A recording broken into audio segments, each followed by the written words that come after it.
penis. Damn.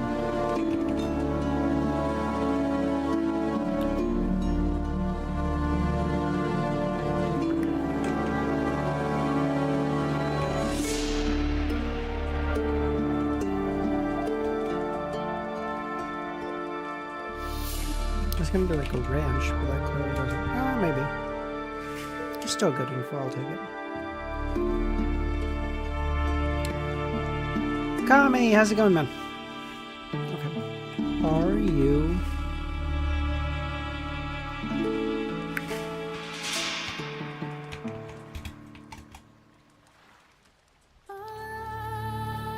Damn.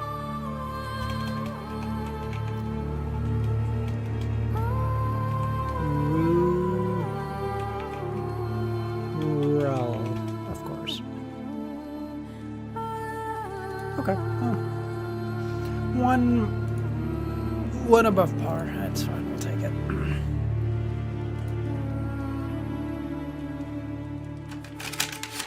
You guys are gonna see me eat some tortilla chips. I'm not hungry. I just have them and they're very good.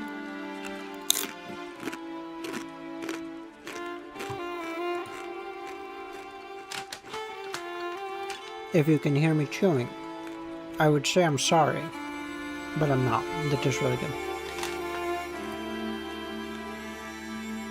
They're fresh tortilla chips. They just taste really nice. Take a potato chip and eat it. Yeah. How's it going, Bug? How you doing, buddy? The fuck you mean I'm late, motherfucker? I'm supposed to start exactly 9 minutes from now. I'm always early. I schedule stream 15 minutes before I'm supposed to start, so that even if I'm like, whenever, I'm still plenty early, okay? Unless some really bad shit's happened, like my internet's gone or like something came up, I'm basically never late to stream. Always a little early. Because I'm autistic. Round, okay. Ovation, clap, round of applause.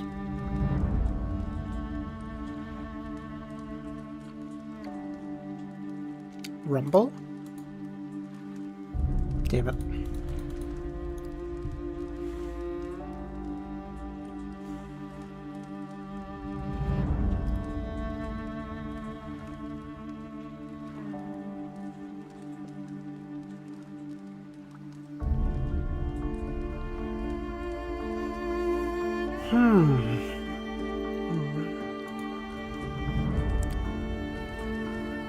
Sock, shadow, boom.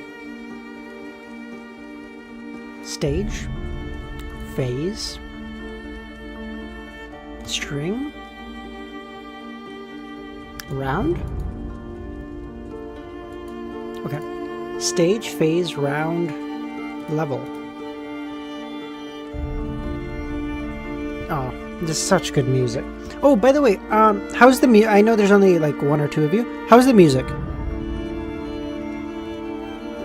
I just want to try something. Maybe it's a little quiet. It might be right now. Bullseye! Holy shit, Bullseye. Long time no see, buddy. How you doing? I almost never see you anymore. Damn, my hair is so close to looking good. It's so close to being able to be put in a ponytail now. It's so fucking close at this point. I know I've been saying this for a while, but it's genuinely so close at this point. And once that happens, it looks so good. And then I will truly take on the persona of CL Dubois, mob leader.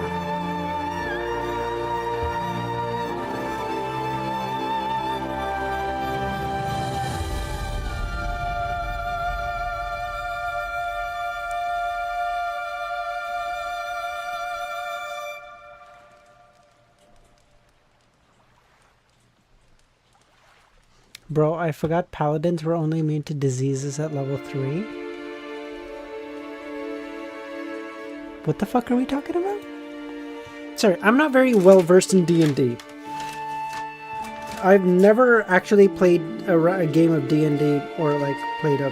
I don't even know how the vernacular goes, honestly. We're doing the one we're doing as a community is like the first one ever, and I'm doing one with Sal now. But like my knowledge of D&D is literally limited to what I know from Baldur's Gate 3. I know literally nothing about D&D.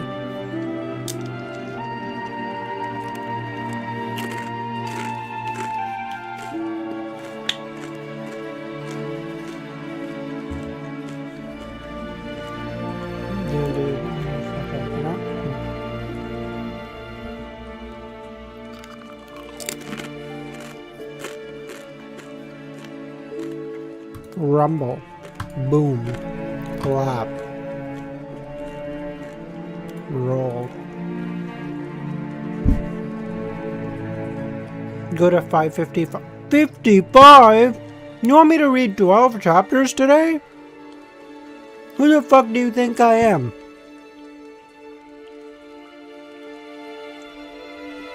I'm not that guy, pal. I don't have that. I don't got that dog in me. What are we talking about? 12 chapters? For a fucking... Bro.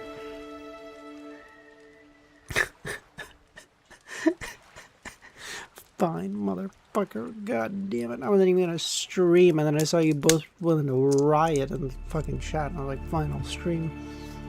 Fucking 12 chapters. God damn it. Fine. Alright, fine.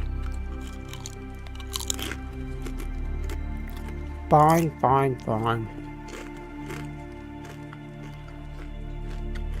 You sure we can't do 50 today and like 51 to 55 tomorrow?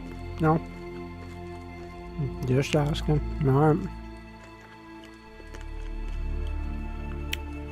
Okay, wait. Hand, sock, string, joke. Like, puppets. Or no.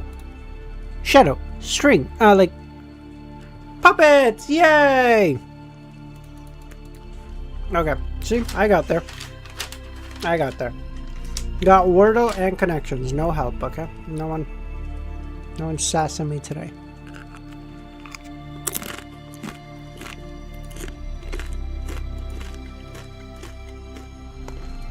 What the fuck is a standing joke or a standing room?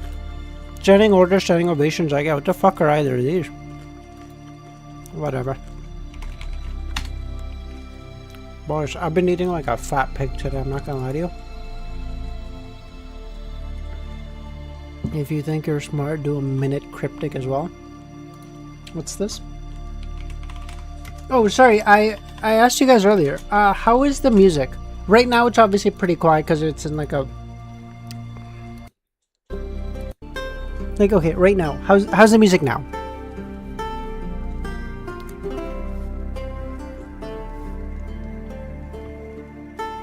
Is it quiet? Is it whatever? How is it? A tad loud? Okay, I'll keep talking. So let's see how this goes. Yeah, today was a pretty good day at work, I think. Like, it wasn't busy at work, but I woke up with like a slight headache, not like a bad headache, but like a very slight headache because I think like it's raining, and that someone told me this. I don't know if this makes any sense, but what they said was the rain causes like an atmospheric pressure change, and the pressure in your head needs some time to equalize, and that can cause like migraines. So I woke up with like a slight headache, so I was like really pissy with clients today because I'm just like, shut the fuck up, why are you possibly fucking annoying me, just leave me alone. So it wasn't a bad day at work, but I was just really pissy, and I knew I was, and I was like, I can't help it. It seems fine. Okay, I'm curious. I'm gonna turn up the music now because I put in a noise limiter, and I want to know if I set it at the right place. Okay, so I'm not gonna adjust all I'm gonna do is I'm gonna turn up the volume of the music, and OBS should naturally limit it at a certain volume. I'm curious if it does that well, and if it does, how is it? Like, is it at the right place? Like right now I have the volume maxed out, so it's limiting it at a certain decibel point. And I want to know, did I limit it too high, too low? Like where does it feel right? Because if this works, then I never have to up the volume or down the volume. I can just keep it at max, and it will. If it's too high, it'll limit it. If it's too low, then obviously it's at max, so it'll do what it's supposed to. So how is it now? This way, like, me and Kami don't have to fumble around with that shit either. Like, we can just make more of it automated, right? Just make the process a little more seamless across pound. Pound weight. Weight heavy. No! Guys! Twice in a row! Harsh! You missed it! Oh my god!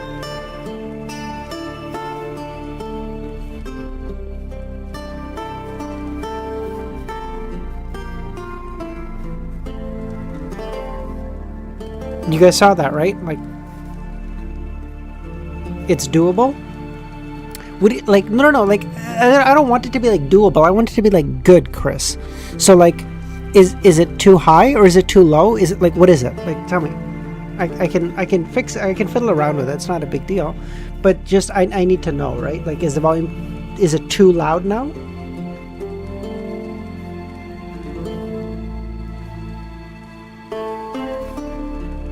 You said minute cryptic bug? Alright, let's do this, you bitch. Oh, fuck you. I remember. You made me play this piece of shit once. I don't even know what the fuck the... Guy extremely forgetful in recut version of Memento. I don't know what this fucking game even is, bro. Okay. If you're new to cryptics or have dabbled but felt stuck, this guide is for you. He's here to make cryptic crosswords less intimidating and a lot more fun. Instead of 30 cryptic clues on you with no help, we just give you one a day with hints, visual explanations, and space to get the hang of it. Oh, for fuck's sakes. Okay. Every cryptic clue is a tiny puzzle with two parts. A definition is a direct hint at the answer, and wordplay is a clever way to build the answer using symbols.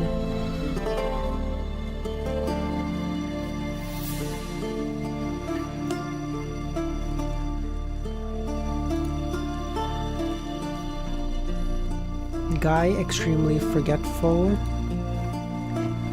Amnesiac.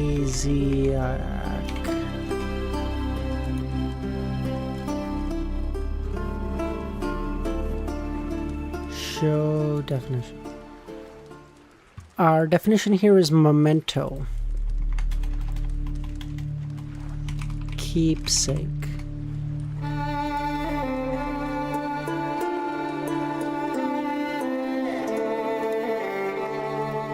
And this clue's fodder is guy and version. We'll use these letters or some version of them to construct our answer. So definition memento.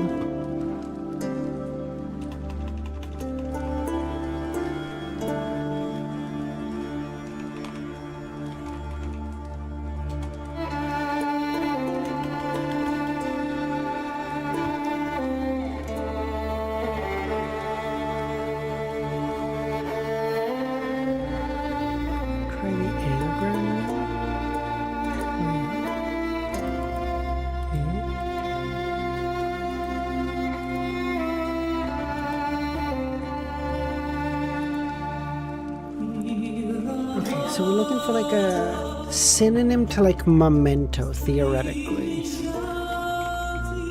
The only thing I can think of off the top of my head is like a keepsake. Heirloom? Heirloom? Okay, what does the purple mean?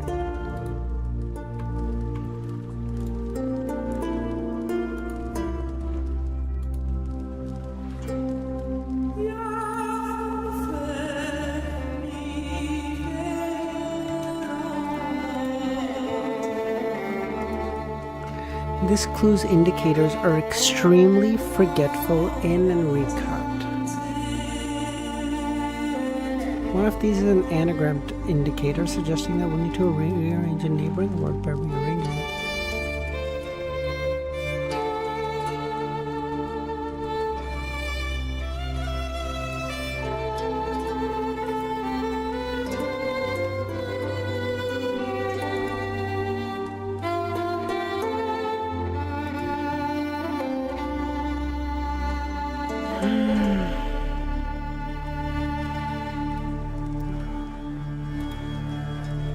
Okay, Bugs being of zero help at all. I keep looking, thinking this guy's gonna help me, but fucking never mind.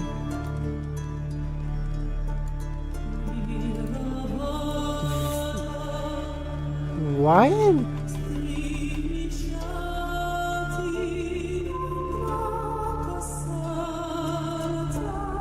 The thing about this game is that it's so obvious once you get it. Yeah, but that's the case with fucking everything.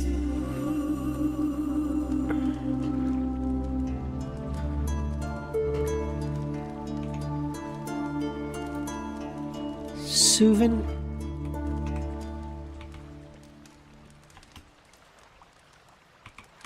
Is that how you spell it? Yay!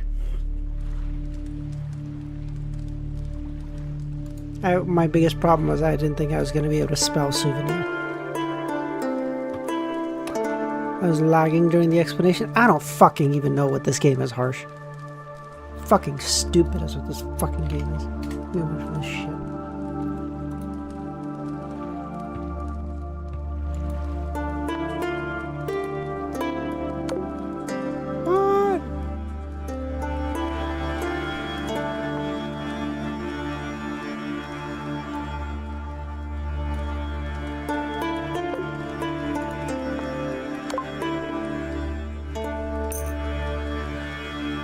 You still do not? I do not understand the game, no.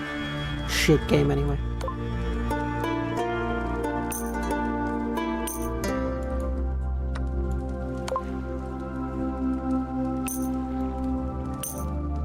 Listen, you guys are both just mad that I got it, and neither of you even fucking understand the game, okay? Oh, but you don't understand it either. Yeah, but I fucking got it. The fuck do I need to understand the game for? I just won.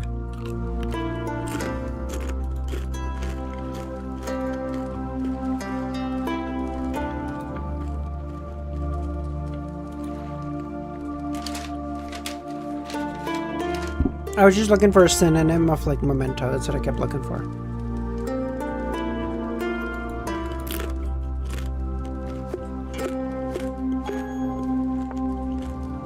Oh, well, actually, there's a much more noisier. Shut the fuck up. Oh my god.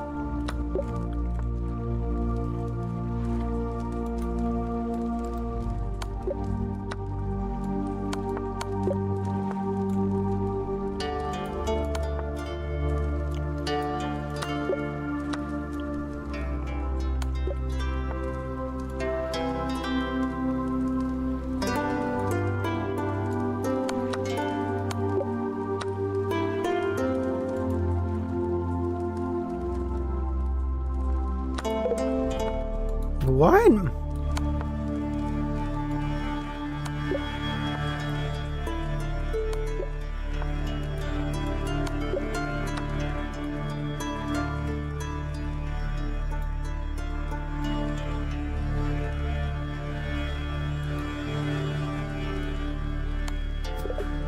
Wow, that was a bad run. Okay, I don't want to play chess today. Fuck it. You know what? Shit game anyway.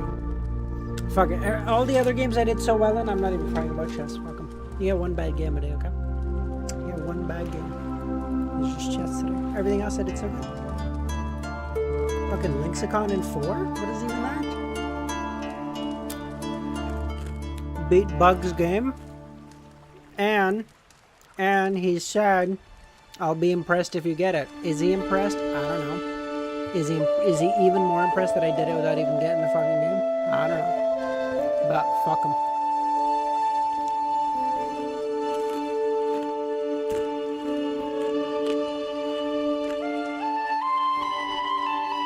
Can you guys hear me chewing the chips, by the way? I don't give a shit because I'm going to keep eating them all the same. I just like to know exactly how much to know.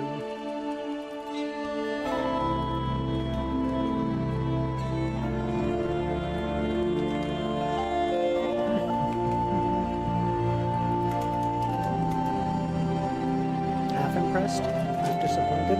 You know what? Your mother said the same thing to me last night about the weirdest thing. Genes. Genetic memory.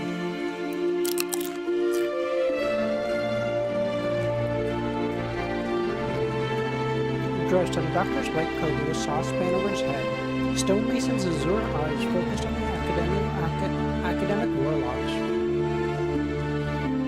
We can hear the music got louder.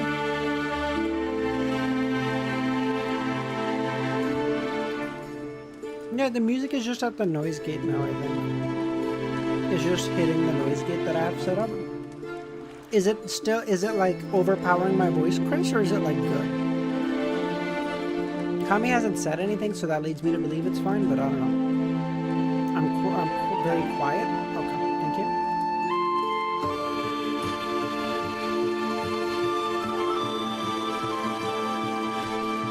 Put the noise gate lower. Let's do 17. Let's try that.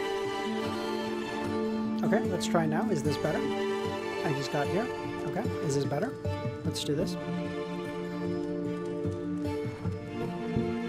He nodded and said recently, I've been having strange... Still lower? Still lower? Okay. Pretty much the same, really? Jeez. Let's do... Okay, let's do here. Okay, let's try now.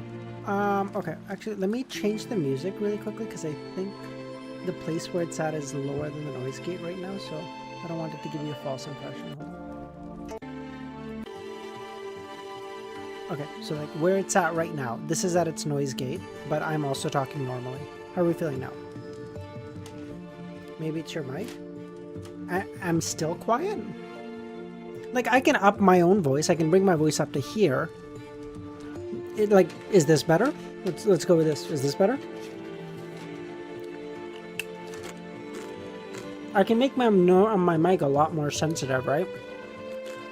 I just need to know how sensitive. This is better? Okay, good. And just to be clear, like, is my voice like tearing apart or anything? Like, is all the audio fine now? I'll look at it after stream myself too, but I don't want you guys to have to suffer through like an entire shit stream, especially if Chris wants me to do 12 fucking chapters. It's fine. Voice is fine? Okay, dope. Thank you. He nodded and said, recently I've been having strange dreams related to a wilderness. However, in addition to the endless wilderness and wandering figures, there have been some peculiar scenes. You're more fit than me these days? Kami, I go to the gym 5 days a week, and I have since I was fucking 16 years old, okay? I am more fit than you, and I always will be, okay? Yes, I'm eating chips, but they're not even regular chips. They're fucking tortilla chips. They're made from literally pure corn. Your body can't even digest corn, so like all of this is just passing right through. I might as well be drinking like flavored water.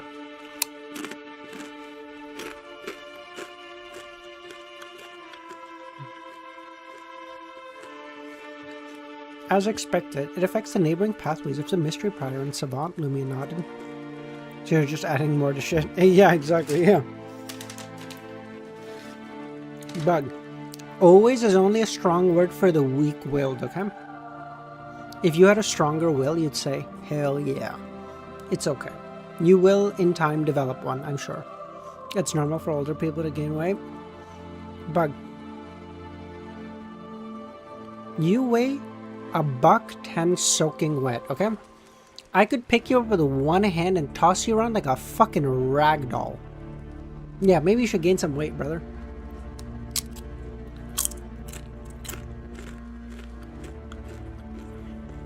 I see scenes of primitive humans independently creating fire for the first time. Ancient humans making sacrifices to the sky and the land. There were many similar scenes, but they were very vague. I was in a dream and couldn't scrutinize them carefully. I can't remember the exact situations clearly. According to the Savant Pathway Beyonders, this is a fragment of civilization. Upon hearing the response, Lumen's forehead twitched. It reminded him of the moment he heard a peculiar sound accompanying scenes while wearing the mystery prying glasses in 4th Epoch Trier. As the scenes unfolded, a chorus of voices echoed a name, the Celestial Master. I received a fragment of civilization? The Eye of Truth corresponding to the mystery prior pathway. Upon their use, they activated the powers of a neighboring pathway, revealing corresponding sounds. But there is a prerequisite, a special environment. Fourth Epoch Trier holds remnants of an advanced power from the Mystery Prior and Savant pathway. Celestial Master. The term is similar to the Celestial Worthy of Heaven and Earth, which influences the Seer, Apprentice, and Marauder pathways.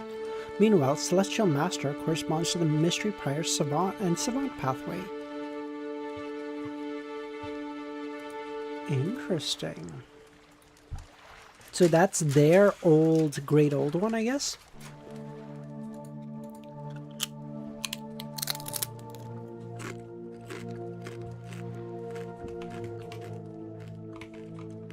Sorry, I'm just writing this in my notes.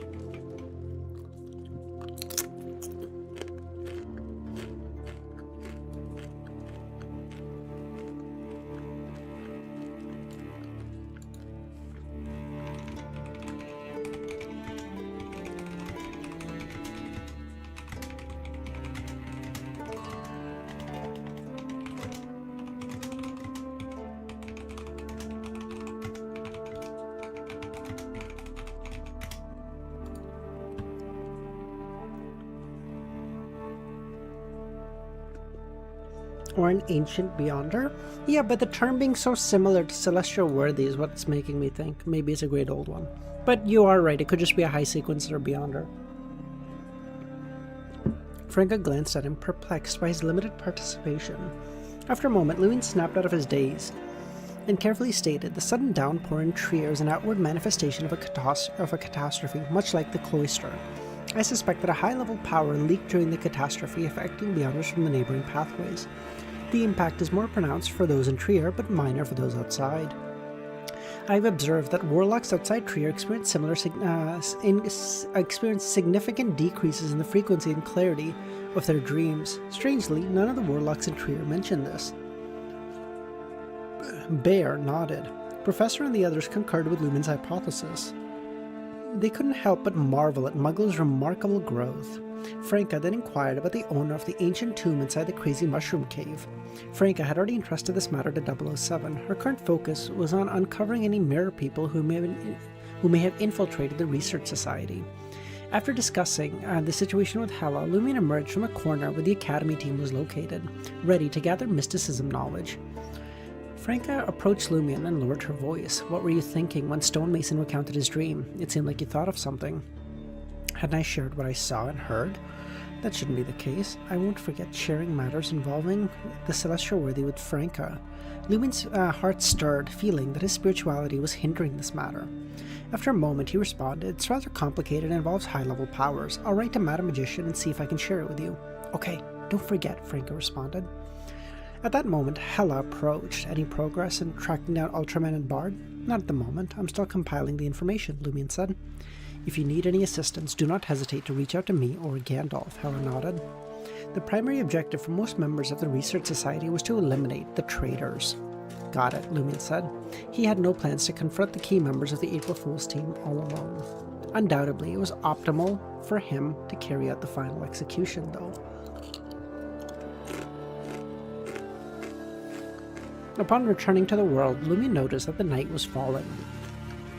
He set out a sack of late-night snacks for Ludwig and summoned Madam Magician's messenger.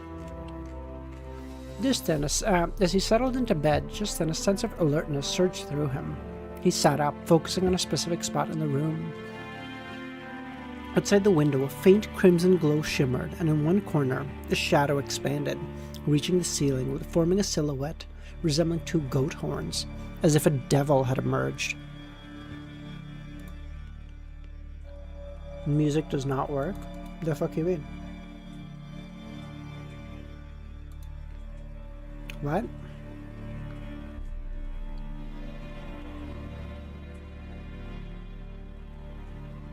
So I can... and it didn't change for you?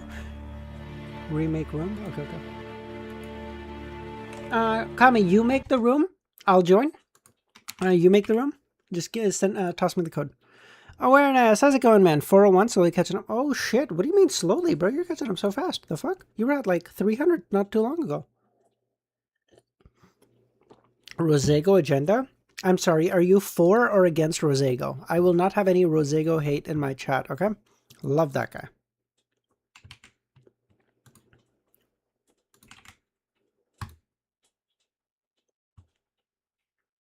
It's not his fault he had to fucking fight.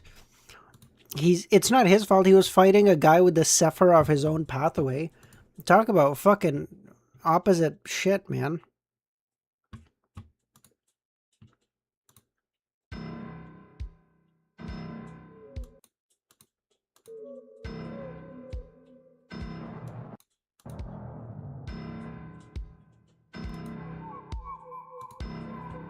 For Rosego upscaling? True! What do you mean upscaling? My guy was goated.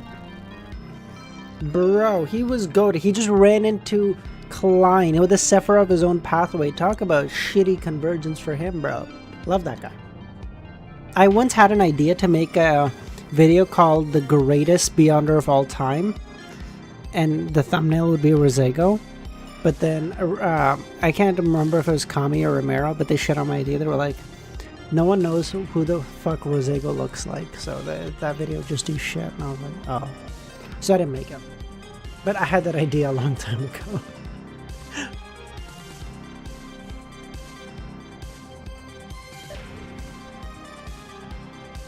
Lumen's eyebrows twitched as he stared at the black shadow.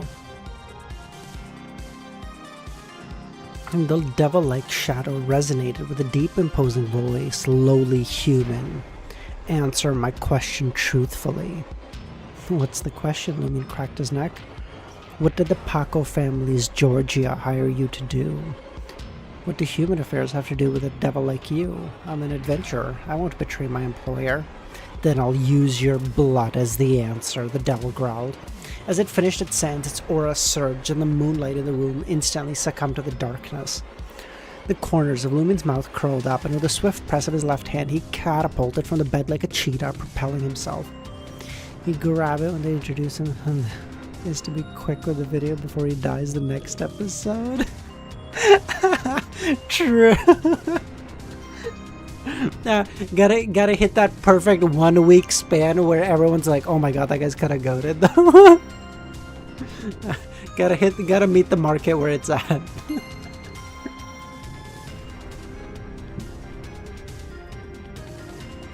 The corners of over ahead, darkness enveloped him, resembling an abyssal reflection. In a sudden twist, Lumen's body turned pitch black.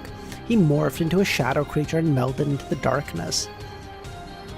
Within the dimly illuminated fishnet of shadows, Lumen spotted the devil.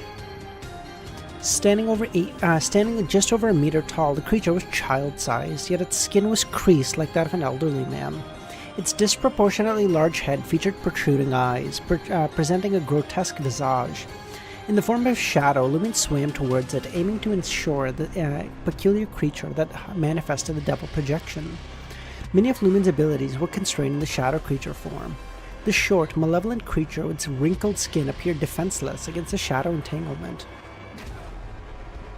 Without hesitation, he prepared to depart, leaving the shadow. Just then, the darkness around him brightened, illuminating by this light from the sky. Just then, Lumen looked up and witnessed the pure darkness dissolving, unveiling a colossal star in the void. The star bore a faint blue hue, resembling a demonic eye. And in an instant, Lumen felt his blood freeze, snapping out of his shadow creature form involuntarily. The big-headed shorty, adorned with wrinkles, seized the chance to break free, swiftly merging into the pale blue starlight and disappearing. After a moment, Lumen recovered and stared at the now normal room. What the fuck was that? Why not just send the star to frighten me? What the fuck was with the child? After suppressing me, it didn't seize the opportunity to attack. Even though I regained some mobility, I was still slow, Lumen mused. He couldn't get the full picture. No wonder Georgia didn't casually enlist a foreign adventurer with Beyonder powers. Someone lurking in the shadows would investigate it. Only a renowned adventurer like me could resist. 15,000 Riso isn't a walk in the park after all. The one in the shadows knows that I'm not weak, so they didn't dare attack directly, instead dispatching a small monster to intimidate me. But why not go to Georgia and ask? An internal conflict within the Fisheries Guild? Yes, it is an opportunity to interact more deeply with the Paco family and understand. Lumen shook his head, reclined on the bed, and resumed his slumber. At 8 a.m., Lugano, who had gone out to buy breakfast, rushed back. "Boss, those nuns are looking for you." Ah, they're looking to fuck Lumion, run away. They're nothing good's gonna come out of it, brother. They're just looking to fuck, and I assure you, it's not gonna end well. Just leave. I mean, maybe one or two. Okay, 3. No more than 3. We have to draw a line, Lumion. 5, okay? In any country on the northern continent, wild beyonders were unwelcome. They faced control and even apprehension. This wasn't like the colonies, such as Port Farim. The greed they talk about in the Bible, yep. "Boss, is there any danger?" Lugano asked.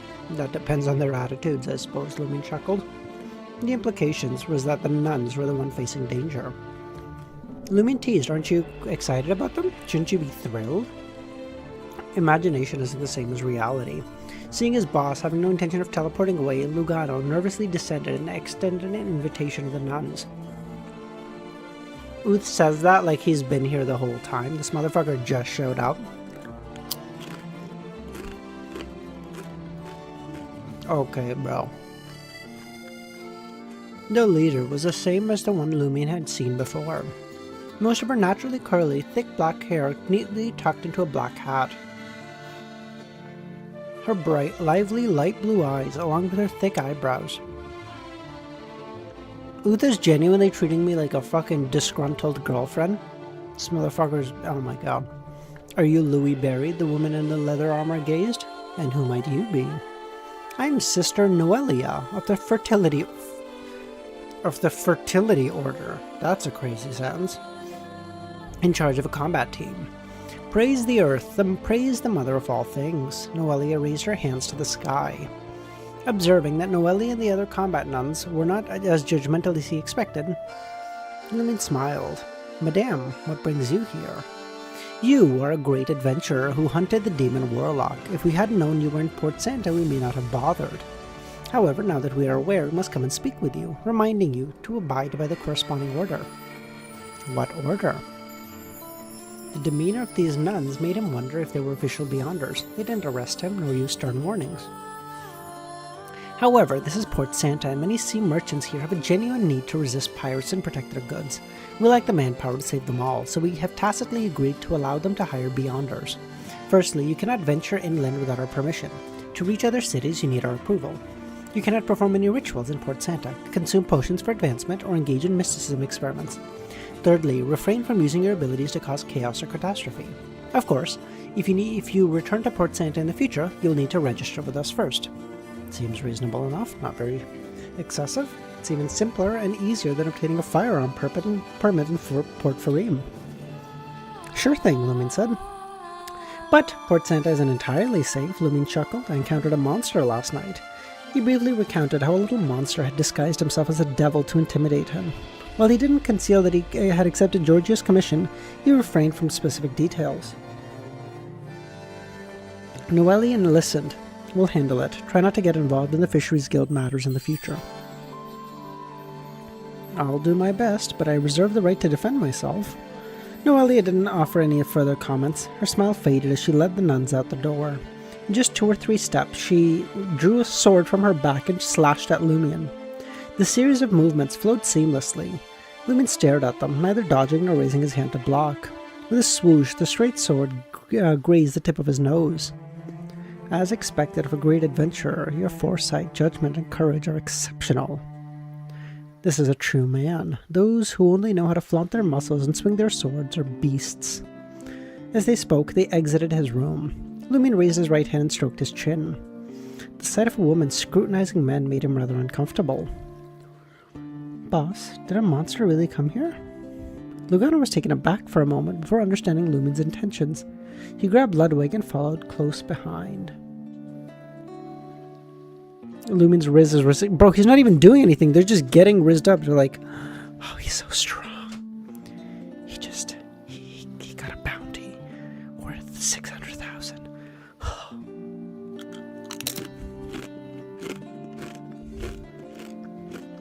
21 St. Lana Street. Lumen encountered Georgia yet again. I'm hungry. Would you like a tortilla chip, Uth? I got it from Chipotle. I love Chipotle, by the way. Okay. I swear I would not do like most like food sponsors, but fuck, if Chipotle were ever to sponsor me, holy shit.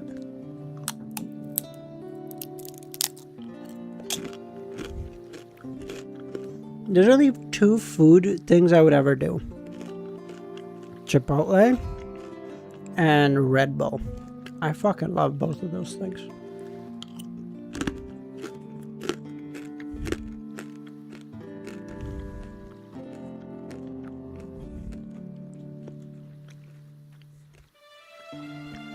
Dressed in a vibrant dress, the lady glanced at the boy, whose appetite exceeded her imagination, and turned to Louis. What brings you here? Last night, a monster came to intimidate me, but I chased it away, Lumen recounted. Red Bull sponsors are a death threat to regular people? No, Kami. I don't mean like the ones for like a Ludwig is a Red Bull sponsored athlete. That's amazing. The fuck is Ludwig doing that's death threat? Aside from, 30-day streams or whatever. After hearing Lugano's account, Georgia displayed no signs of surprise and said, "Wait a moment." Leaving the Maiden Valley behind, she disappeared, and after a few moments reappeared with a man in her arm. The man appeared to be in his 40s, tall and gaunt, his eyes nearly transparent blue. "This is my husband, Rubio Paco, a shareholder of the Fisheries Company and a committee of the Fisheries Guild." Lumen had gathered information about the man over the past few days. Oh, the streamer. Rubio's father had initially been a prosperous fisherman who shared a boat with others. After marrying Martha, who had once been a maiden of the sea, he established himself, not only managing the fisheries company for a time, but also ascending to become a committee member.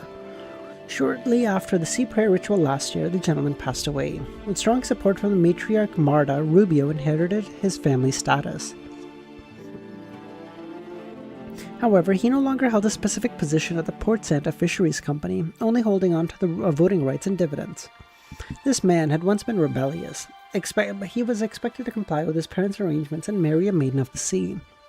Yet he remained single until his 30s and then married Georgia, the daughter of a textile merchant. If it were any other prominent family, the matriarch would have surely intervened. Yet Martha indulged him and chose to compromise. Before Lugano could commence the translation, Rubio spoke. In Intesian, we can communicate directly. When I was young, I took a boat out to sea and visited places like Port Farim. Bonsoir, Rubio. I don't think there's a need for communication, and I don't intend to find out where the monster came from me. I am just here to inform you. Lumen glanced at the puzzled Giorgio. I understand your concern, and I merely wish to entrust you with another mission. Rubio nodded. What mission?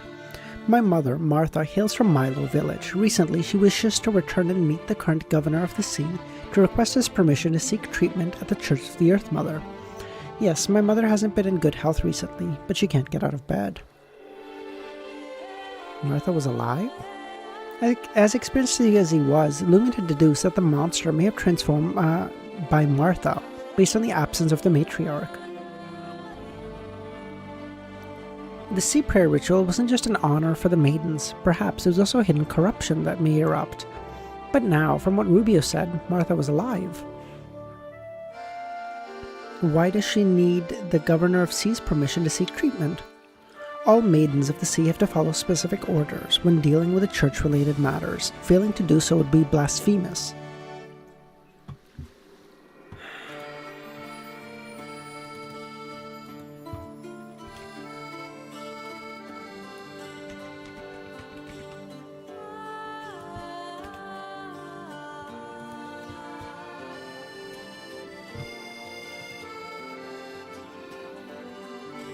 What might that be? Rubio asked. I'm here to witness the sea prayer ritual, but I've heard only a select few can observe its core segments. I seek such an opportunity. Rubio remained silent for a moment.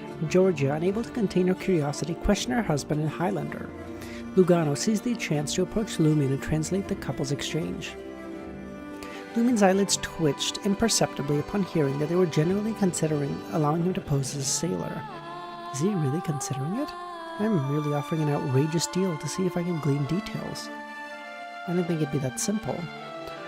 As these thoughts raced through Lumion's mind, he suspected that the commission to take Madame Martha to meet the governor clearly carried risks. It wasn't a task for any random beyonder, so Rubio, reluctant to let go of Louis, may just accept. Well, what could the danger be? In this Port Santa, not the islands on the sea or the remote towns of the southern continent. Who would dare to attack me in broad daylight? Unless someone has a special ability like Loki's to kill me undetected.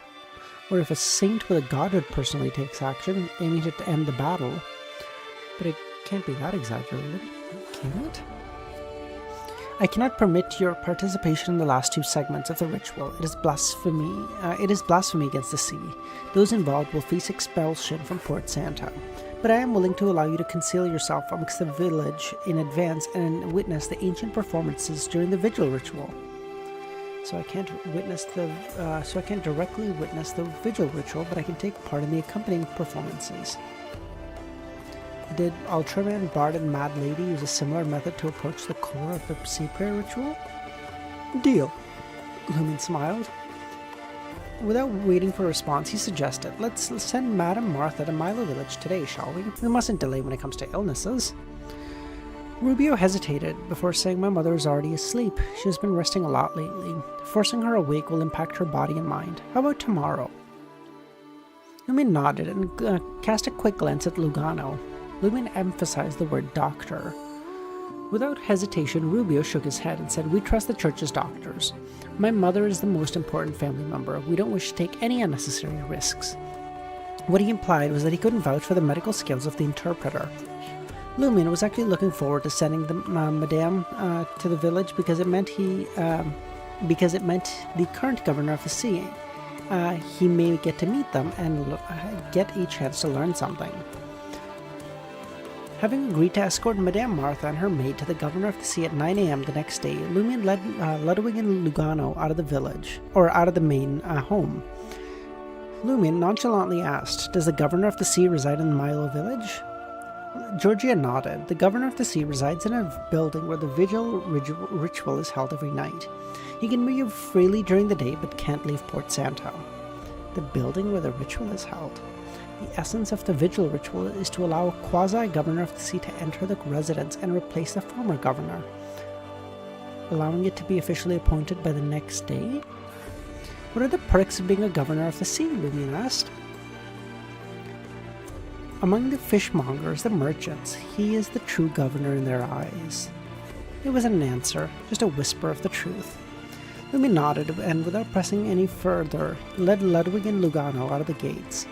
After taking a few steps, he looked up, and on a branch stood a grey-feathered myna.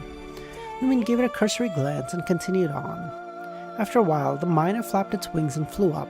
After circling a few times, it circled a house 2 streets away, landing on a middle-aged man's forearm and spoke in Highlander. Louis Barry's back at the Paco house. He stayed nearly half an hour. The man, resembling a suburban farmer, fed the myna a few grains of rice and said, observe further and see if Rubio, Paco, and Georgia go out today. The myna flew out again, and suddenly the man exhaled and turned around, and his eyes froze as he saw something on the armchair. Louis Barry. What did you have your bird spy on? Lumion asked. The man fell silent before speaking in awkward intonation. Watch if someone enters or exits Paco's house, and see if there's anything unusual. Quite honest. Who asked you? Juan Oro, the man replied. Juan Oro, the president of the Fisheries Guild. I'm surprised you're so forthright. I don't think I'm stronger than you. That's right. Those who understand the situation themselves can live a little longer, Lumion said. Why is Juan Oro monitoring the Paco family? I don't know, and there's no need for me to. I receive a reward as long as I pass on what I see.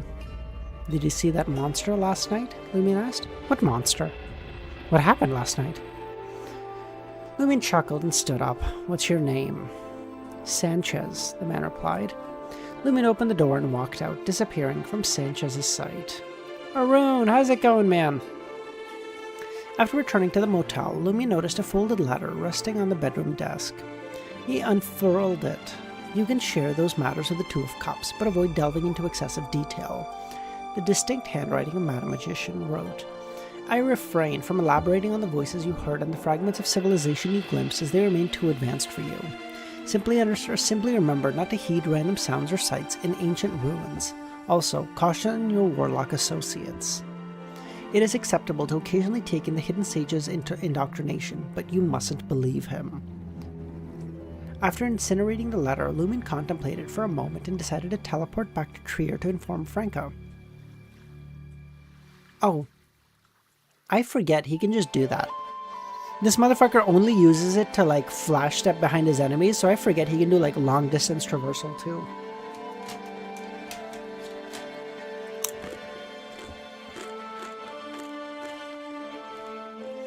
Trier.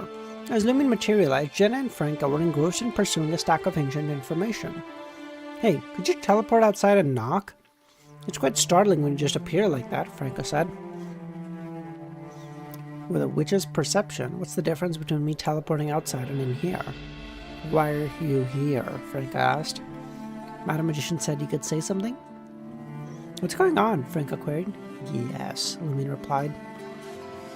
Once Jenna had retreated to the bedroom, Lumen turned to Franca and said, when they discussed the wilderness stream, it made me recall the voices and visions I saw in 4th Epoch Trier. They are connected to the Celestial Master.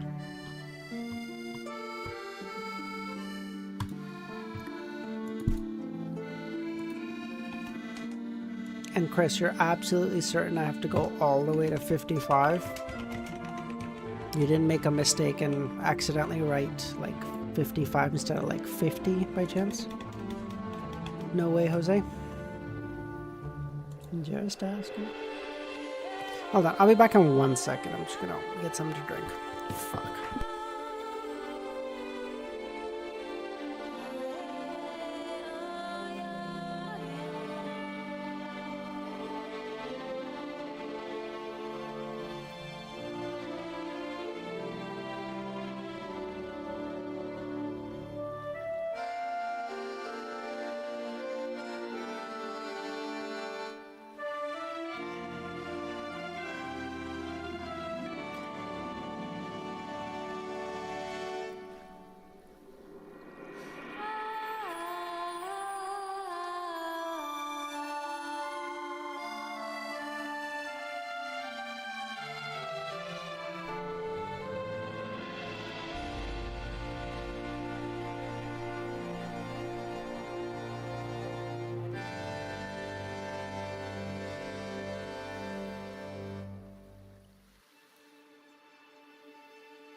Sorry, I'm back. Okay.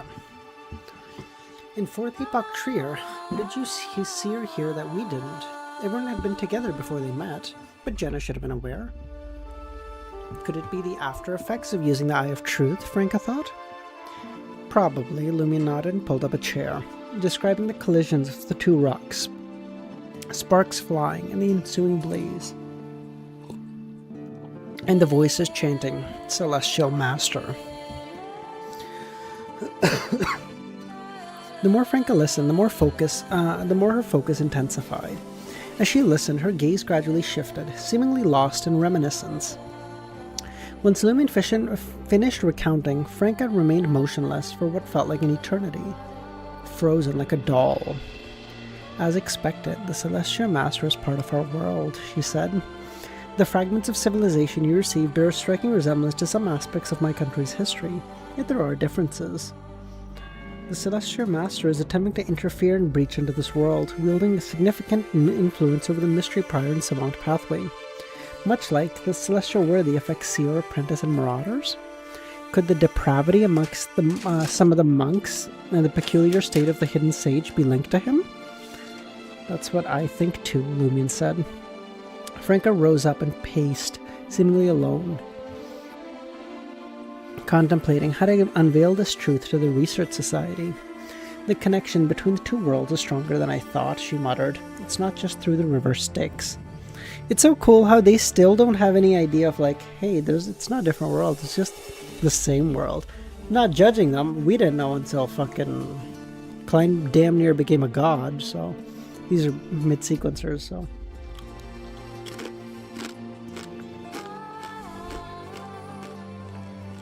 We should be able to find many traces of the interaction between the two worlds.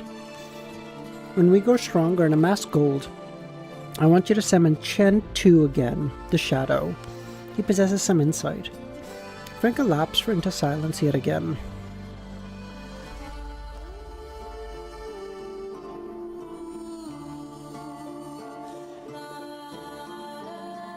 Oh, after a moment, she produced 4 brass metal plates. These are language comprehension spells. The one with the most intricate patterns allows you to understand the language of the southern continents. The others are for Faesac language families. The activation incantation is Knowledge in Hermes. After Lumion handed Franca the money and teleported out, Jenna cautiously opened the door and stuck her head out. Is he gone? Yes.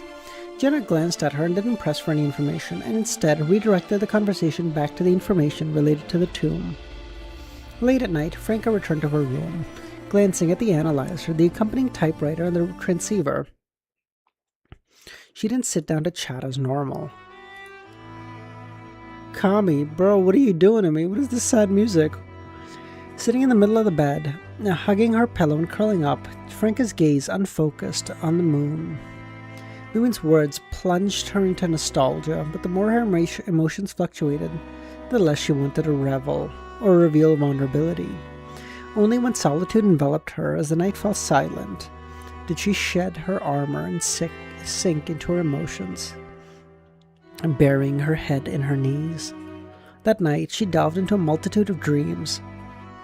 Broad shoulders carried her as a child, a touch of white hair at the temples. Pure emotions of her youth, memories of being the atmosphere-livening machine, and her broad-minded self all danced. As her 2 decades unfolded in her dreams, she opened her eyes, feeling the coldness on her face, and a recollection struck her. Back on the 4th level of the catacomb, she and Jenna had encountered a man. Initially, she believed that the original owner of her body had encountered him. Now, the reason became clear. The man bore an uncanny resemblance to someone from her home country. Despite altering his appearance to thwart recognition, Franca was certain that his facial features differed from those she had encountered in this world. Interesting. After breakfast, Lumion stepped into the master bedroom's washroom and retrieved a low-level language comprehension charm. Like I had Asian features. Yeah, exactly. I love how less chiseled is like a way to say Asian. It's so mean. After breakfast, Lumion stepped into the master bedroom washroom and retrieved a low-level language comprehension spell. Or, knowledge, he whispered. The charm ignited. Swiftly, Lumion felt an abnormal clarity in his mind, as if an avalanche of knowledge had flooded in. Today's agenda: visit an ancient fishing village and perhaps meeting the governor of the sea. He's chubby. He just has face fat. Leaving the bedroom, Lumion took Ludwig and Lugano to visit 21 St. Lana Street, where they met Martha. Martha didn't look like she was in her 60s, with only faint wrinkles at the corners of her eyes, appearing more in her early 50s. At that moment, the old lady with the grayish-black hair wore a black widow-like dress. Pale-faced, she was supported by 2 young maids as they boarded the carriage. Monsieur Barry, I'll be relying on you, Rubius nodded. He was to accompany his mother to the village. Please keep an eye on him until I return from Milo Village, Lumion directed Ludwig and Georgia. Lumion directed Ludwig to Georgia. Rubio translated. Do not worry, I'll make sure there's plenty of food, Georgia smiled. She realized the boy had an appetite of 2 or 3 adults, but as the godson of this great adventure, it was understandable that he was special. Lumion wasn't concerned about Ludwig's treatment. He feigned his understanding of Highlander and waited for Lugano's translation before saying a meal every 2 hours. And with that, sat on the right side of the carriage driver and didn't enter the carriage. Upon seeing this, Lugano had no choice but to choose the seat to the left of the carriage driver. Before doing so, he diligently translated Lumion's instructions. Although he didn't know what would happen if Ludwig starved, he felt it wouldn't be great, so he really emphasized it. A meal every 2 hours? The Paco family carriage rolled with a greyish-white stone-paved street. Lumion leaned against the carriage wall, retracting his right leg, and stepping on the edge of the carriage driver's seat. A seasoned bounty hunter, Lugano sensed something awry in this ordinary mission. His heart raced as he observed the armed pedestrians on the streets. Under the October sun still blazing, damp from the previous night's heavy rain hadn't completely dried. Lugano yearned to reach the village quickly. Glancing at Lumion, he noticed that he had lowered his straw hat, seemingly peacefully napping. Jeez, with a man like him around, there should be no problem, Lugano reassured. The carriage headed north, leaving Port Santa and reaching a village nestled against the Darriedge mountain range. Fishing boats off, accompanied by the resonant singing and chirping seabirds. Milo's village. By the way, like, how's the music right now? Because, like, the music for me is deafeningly loud. But, like, is it okay for you guys? Because the noise gauge should be keeping it at a good, steady place.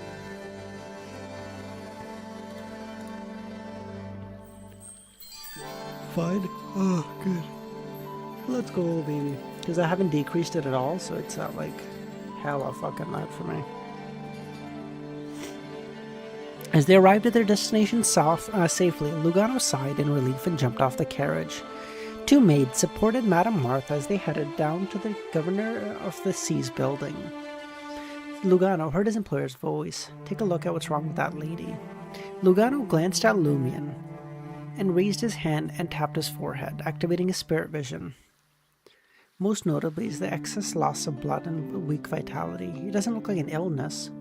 More like an injury, Lugano said.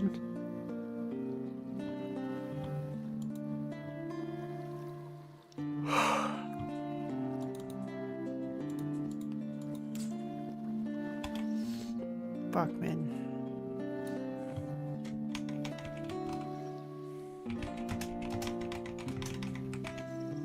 Kami, I assume Dara's not streaming today?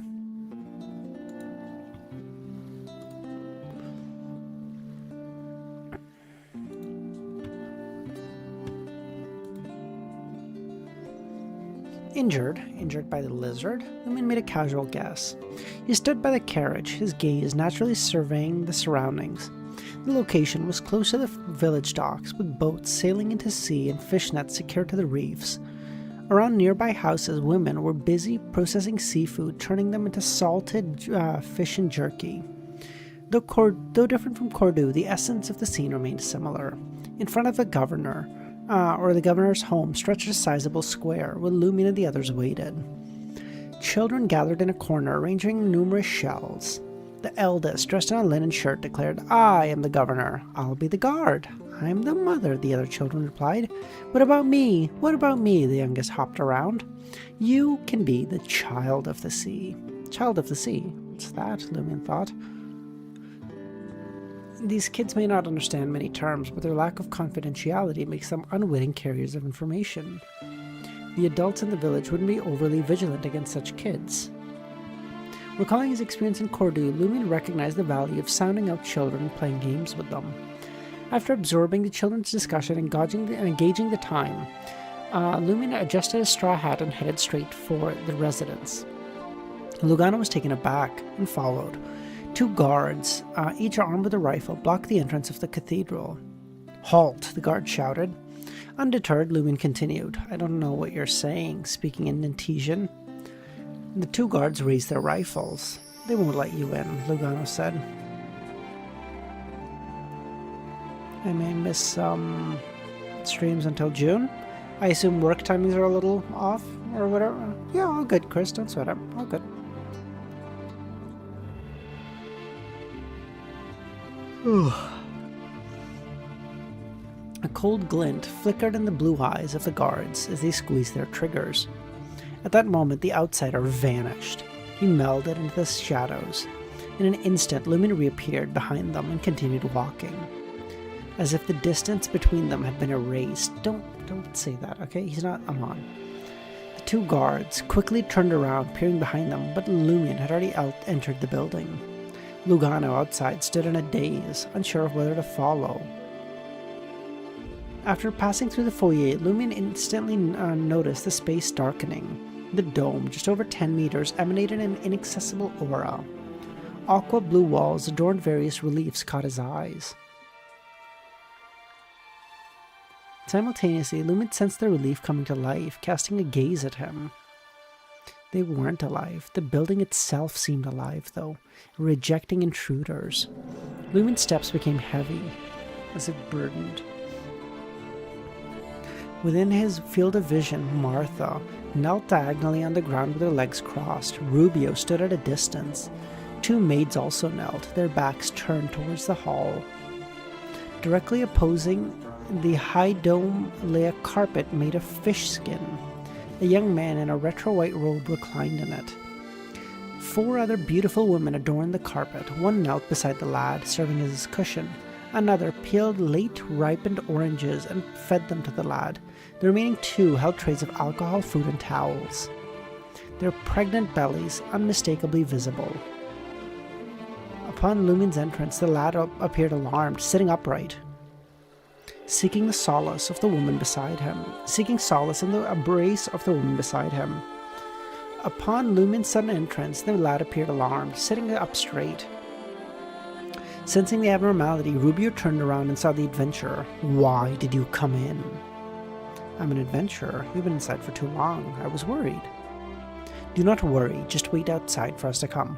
"All right," Lumen chuckled, turning around, sauntering back into the foyer. Back in the foyer, he faced the two guards and their rifles, without a glance as he walked past. The expressions of the guards shifted, but they refrained from firing. Lugano breathed a sigh of relief, grateful that he wouldn't be hunted down. Despite being a Beyonder, facing more than one armed soldier still made him quite uneasy. Lumen settled back beside the carriage driver, tucking his legs with one bent and the other extended. After nearly 10 minutes, Rubio, Paco, and his mother emerged. Rubio took a deep breath and said, "Let's go. The governor has agreed to let my mother receive treatment." Is that lad the current governor of the sea? He appears weak and panicked. How could he protect Port Santa? Or does he lack abilities but have a special symbol? Did the prank cause an accident last year? This governor may have failed to receive the sea boon or an appointment, but the guild members concealed the matter to avoid panic. Then we should thank the Earth Mother for her love, huh? Rubio didn't respond and followed his mother into the carriage. Lugano took a seat on the other side of the carriage driver, watching as the horse circled around and changed direction. Lugano sighed from the bottom of his heart. This didn't seem too dangerous. Apart from his employer insisting on barging in, there were no surprises. Lumen chuckled. "That's because I am here. If it were just you, those observers may have already come knocking." Lugano fell silent, observing his employer pointed at the governor of the sea's mansion, and uttered a word in Highlander. "What will happen if blown up?" Lugano shuddered. He glanced at the carriage driver and advised, "You'll probably be hunted down by the entire town." Lumen smiled, and only then did Lugano realize his employer was testing someone. Why else would he use Highlander, a language he hadn't mastered? He was testing the reaction of the carriage driver and Madame Martha. Listening to Martha and Rubio's conversation, Louis noted the mother and son barely spoke, perhaps due to Martha's health. As the carriage left the village, the driver suddenly pulled the reins and stopped. An old man with a black cane appeared in front of the carriage. "Mr. Oro," the carriage driver whispered. "Juan Oro, the president of the Fisheries Guild?" Supported by a young man resembling him, Juan Oro approached the carriage. In the carriage, Rubio and Martha remained silent.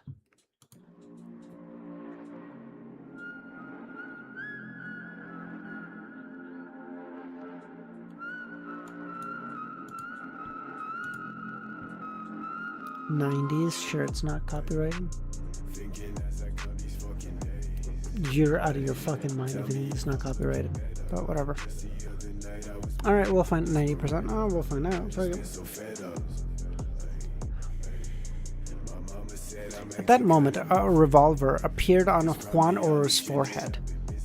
Lumion raised his chin. Who allowed you to approach the carriage? Oh shit, my goat! Had you and Easy played back in Volume 2, you both didn't say anything? Oh, really? I don't remember this at all. I don't think you made me play this, bro. I don't remember this. I'm pretty good with music, dare I say myself.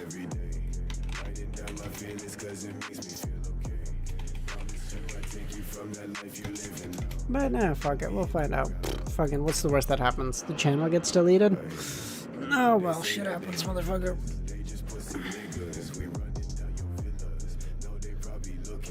The young man supporting Juan Oro glanced up at Lumion, who sat beside the carriage driver, his eyes blazing with anger.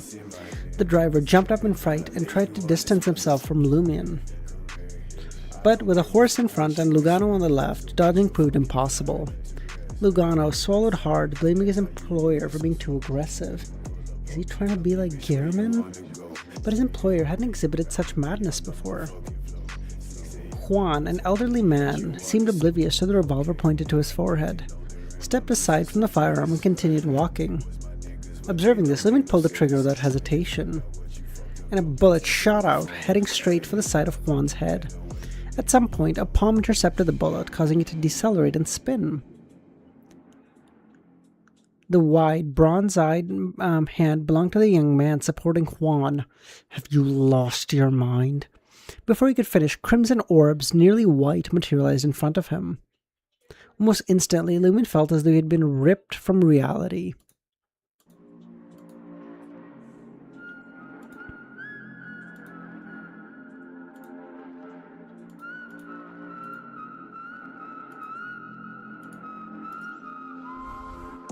The carriage disappeared from beneath him.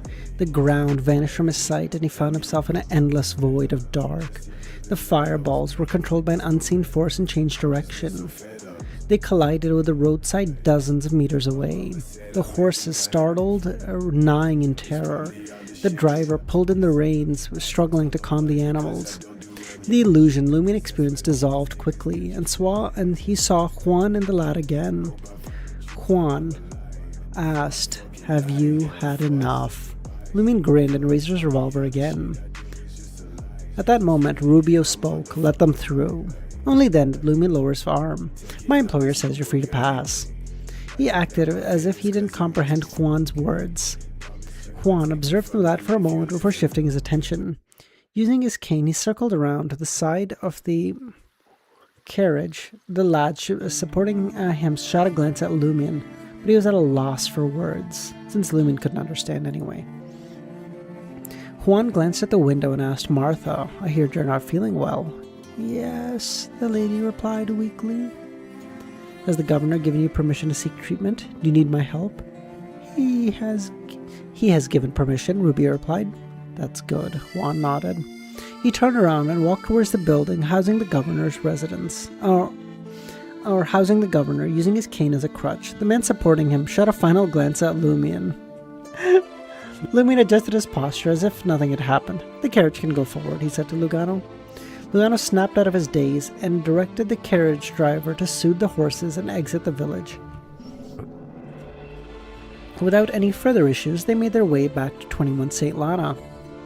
Lumion retrieved Ludwig, his mouth still glistening with oil. "Remember your promise, otherwise..." He smiled and left the statement hanging. "Don't worry," Rubio replied. After Louis Barry, his godson and interpreter departed, Georgia sighed. "I've never seen a child eat so much. He's so weird." "Or Louis wouldn't let him stay with us so easily," Rubio responded. Aquinas Street, motel. After shutting the door, Lugano couldn't resist asking Lumion, "Why so aggressive? He's the president of the Fisheries Guild, a big shot, and we're in the Milo village." He suspected his employer had some kind of agenda. Why else? When making a scene in public, it's unlikely both parties can go all out. It's a perfect chance to test them, see what they're made of. Trying it under the cover of night when no one cares about the Church Mother's authority and faint upon her government? That's quite risky. Ah, I see. His employer's craziness was a facade. But why is he in Port Santa? Is he planning something during the ritual? Should I resign early and forget the paycheck? Lumion observed the silent interpreter and strolled over to the reclining chair. What he told Lugano was just one layer of the motivations, the surface level one. He was in Port Santa to investigate the sea prayer ritual, unafraid of the Fisheries Guild or Milo village. He possessed the strength and courage to back it up. Breaking into the governor of Sea's residence or pointing a gun at Juan Oro's head, all of it was to convey this information.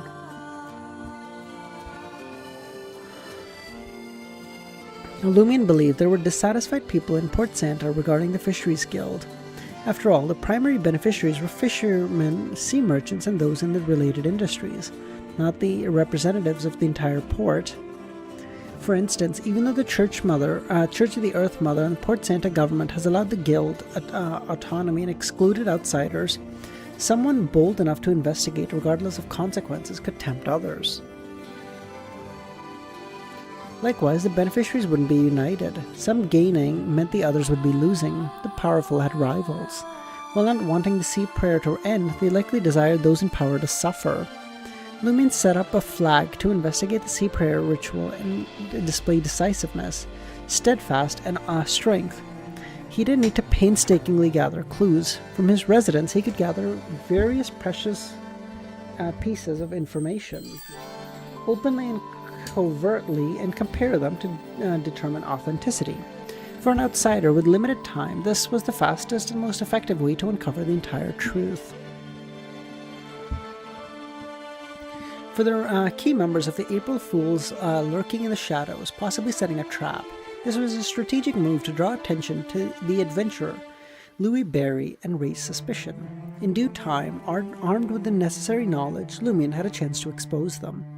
Of course, the main drawback was its danger of the plan. Putting himself in the spotlight was a risk. As these thoughts raced through Lumion's mind, he realized that becoming a conspirer had given him a clear understanding of the situation and the conflicts. Using a term favored by Aurora, he developed a deeper insight into conspiracies. The most brilliant conspiracy is an open one. It became a key principle for his future acting. Around 2 p.m., Lumion spotted his messenger, Penitent Baneful. Who's it from, he asked. The tall demoness. Franca? The man she and Jenna encountered on the 4th level of the catacombs is suspected to be from the other world? This was different from the members of the research society. They had transmigrated through their souls, but these individuals brought their bodies. In the midst of his surprise, Lumion pondered a critical question. Why would someone like that venture into the 4th level of the catacombs? Because of the samurai and women's spring?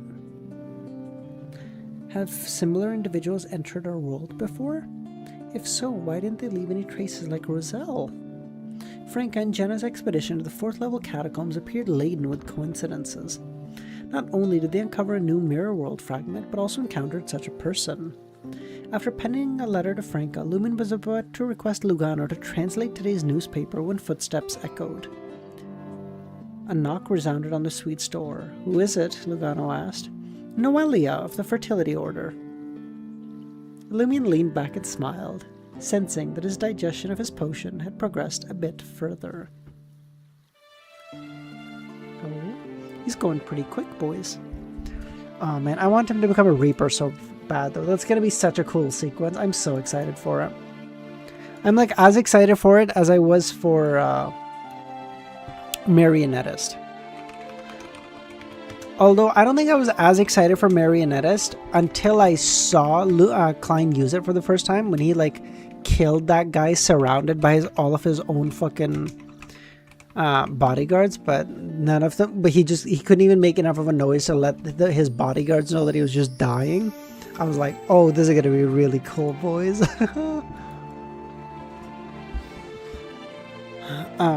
Mr. X? Oh, yeah. Lumion hesitated, embodying the character of the adventurer Louis Barry. Grappling with the unfamiliarity of Highlander, once Lugano finished translating Noelia's words, he nodded. "Please, come in." Suddenly, he rose from his seat. Lugano, who had already reached the door, opened it. The figure outside indeed proved to be Noelia.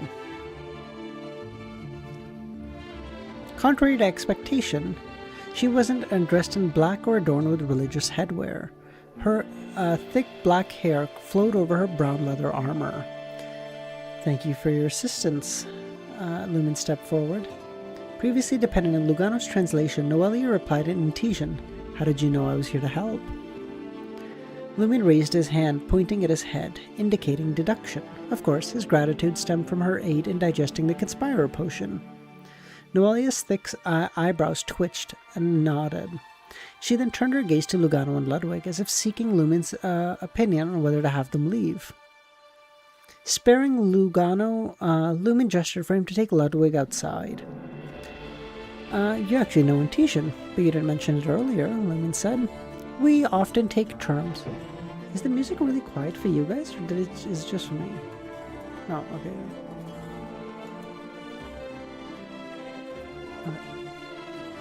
As the two departed the suite, we often take turns in guarding the mountain passes in the southern foothills of the Pyrez mountain range, Noelia smiled. Pyrez mountain range, termed by the Phaenopoda Kingdom, referring to the Dariedge mountain range. Without waiting Lumen's further inquiry, Noelia tucked her hair behind her ear and smiled. "It's quite impolite to have a lady standing and chatting with you." Only then did Lumen invite Noelia to sit down. Noelia gazed at him. Port Santa's sea prayer ritual dates back to the late 4th epoch, over 1,000 years old. The church once purged it, relocating all irrelevant insiders and purifying all participants. But less than 100 years later, someone began conducting them again in secret. They didn't purge them afterwards? In this matter, the brass's orders often contradict. Sometimes they let our fertility order handle it, and at other times they signal us to observe.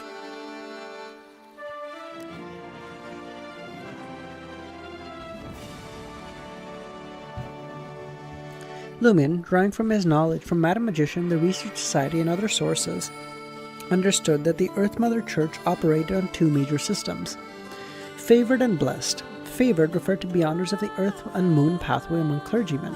Meanwhile, blessed encompassed beyonders of other pathways favored by the Earth Mother. Right, we know this. Yeah, when Father Uchovsky said to Emlyn, "Hey, you are a favored of the goddess," or whatever, right? Yeah. Orders from a favored required at least one second-in-command blessed to be valid.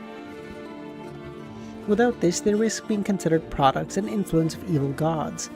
Lumen found the Earth Mother's Church intricate system perplexing, seemingly designed to protect itself against the favored. Having undergone numerous experiences, he became increasingly aware of such inconspicuous rules in mysticism, often held lessons etched in blood.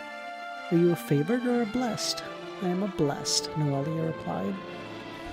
After a long period of repetition, we eventually reached an unspoken agreement to allow the ritual.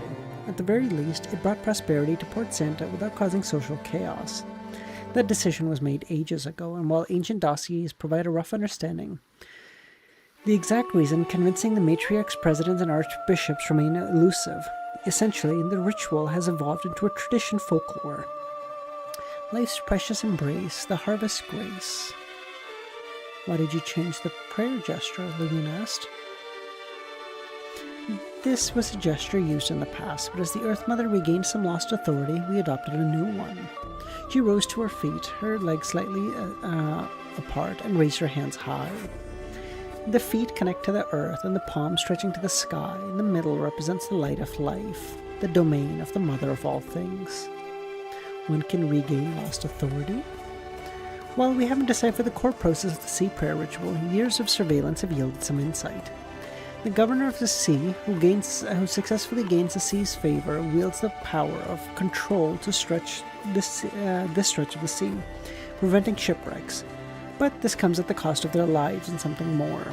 Simultaneously, the ritual triggers rapid reproduction and thriving life in the seas, ensuring fishermen a bountiful harvest. It also intertwines with their fates. Families with maidens of the sea in their lineage tend to experience good fortune.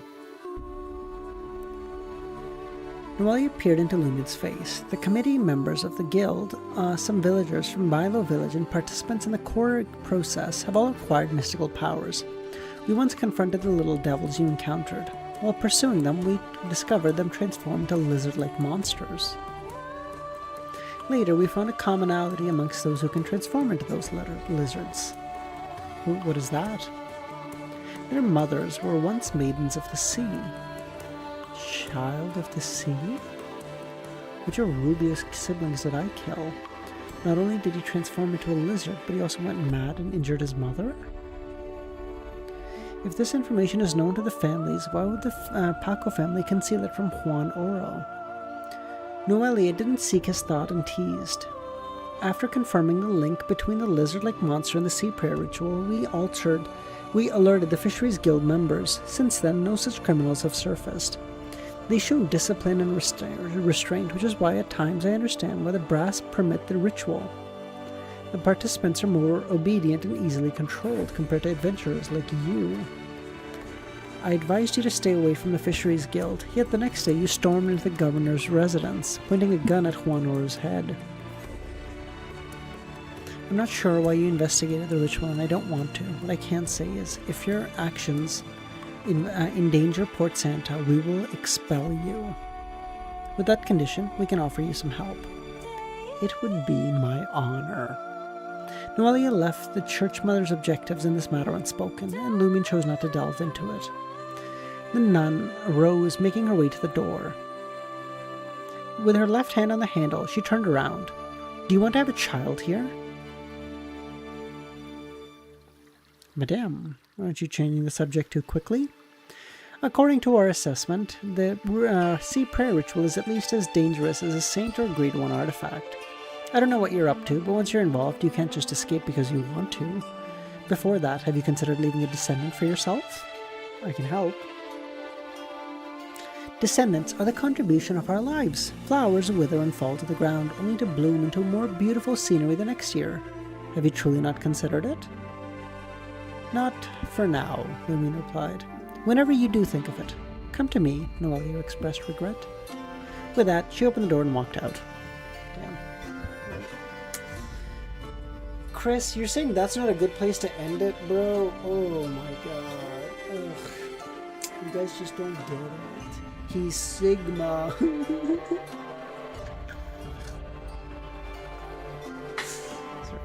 I'm sorry.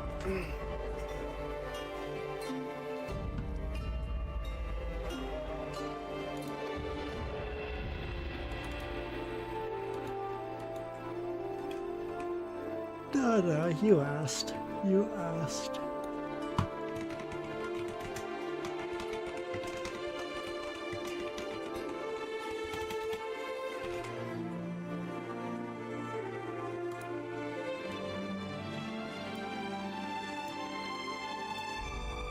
I'm not eepy, okay? Maybe a little sleepy, I don't know. 2 more days of work. 2 more days.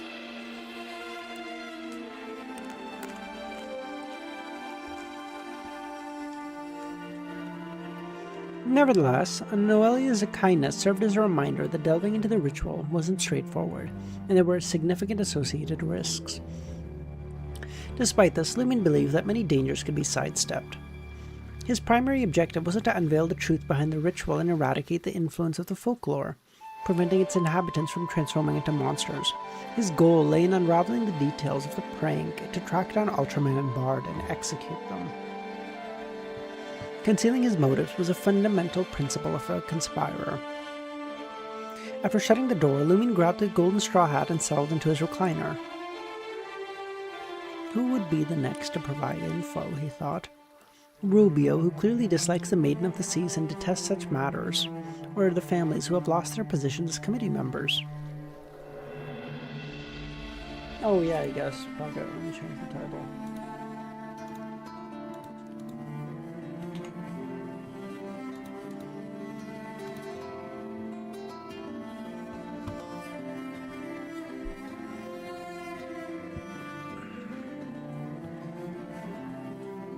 Beneath the bright sunlight outside the window, Lumion flipped through the textbooks he had purchased, hoping to memorize and grasp more relevant knowledge. After about an hour, unfamiliar footsteps echoed through the corridor. "Who is it?" "The books you bought have arrived," the motel owner spoke. "The books I bought? When the fuck did I buy a book?" Lumion opened the door and received a cheaply packaged but colorful book titled Travel Around Fainapotter. Lumion pretended not to get the title written in Highlander and chuckle. "I'll have to wait for my interpreter to swing back and decode it for me. Might not even wrap my head around it before I bid Fainapotter farewell." When I first landed in Port Santa, 7 or 8 mates shared an Intesian Highlander dictionary. None of us dared venture out solo, but after hanging out for a bit and pushing ourselves, we got the hang of it. Truth be told, Highlander is quite similar to Intesian. I turned the book over, gripping its spine and giving it a shake. Lumion caught it and flicked it open. Written on it was Intesian. The maidens of the sea are not allowed to leave Port Santa or tie the knot with outsiders, but exceptions have cropped up. Fainapotter women dig romance before tying the knot and chase love after. The ladies of Port Santa are no different. Plenty of maidens have bolted to preserve their love or freedom. Around 30 or 40 have made it out. The most recent case dates back 20 years. A maiden married an Intesian man and had a kid. We're unsure if they're still alive because the guild have been hunting her down. Her name is Nolfi. You may know her. She's in Port Santa. Nolfi? Batna Comte's lover? A child of the Maiden of the Sea? She dragged her partner to Port Santa to witness the ceremony? This made him wonder about Nolfi's real reason for returning.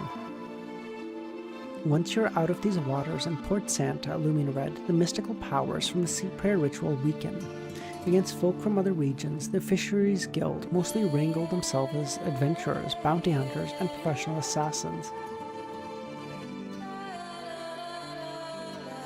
Is this a go-ahead to meddle with the sea prayer ritual and dig into it?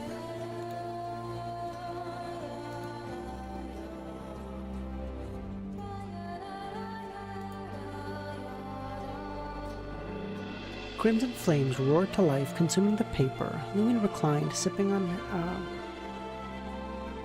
Fainapotter Kingdom's famed Manzan, a top-tier wine. The author, as he flipped through Travel Around Fainapotter, the author raved about Fainapotter Kingdom's culinary delights: beef, mutton, and pork. After a stretch, Lumion returned to the suite with Ludwig. Lumion had long set aside the book and addressed Lugano. "Don't forget to change your appearance and fetch your new IDs tomorrow. Also, figure out where Batna Comte is. I need to find him." All right, Lugano said. After signing the task, Lumion grabbed his straw hat and mentioned, "I'm heading out for a bit. I'll be back before dinner. Need any translations?" "I'm just going out for a walk. Don't worry about me." Lugano acknowledged and refrained from probing further.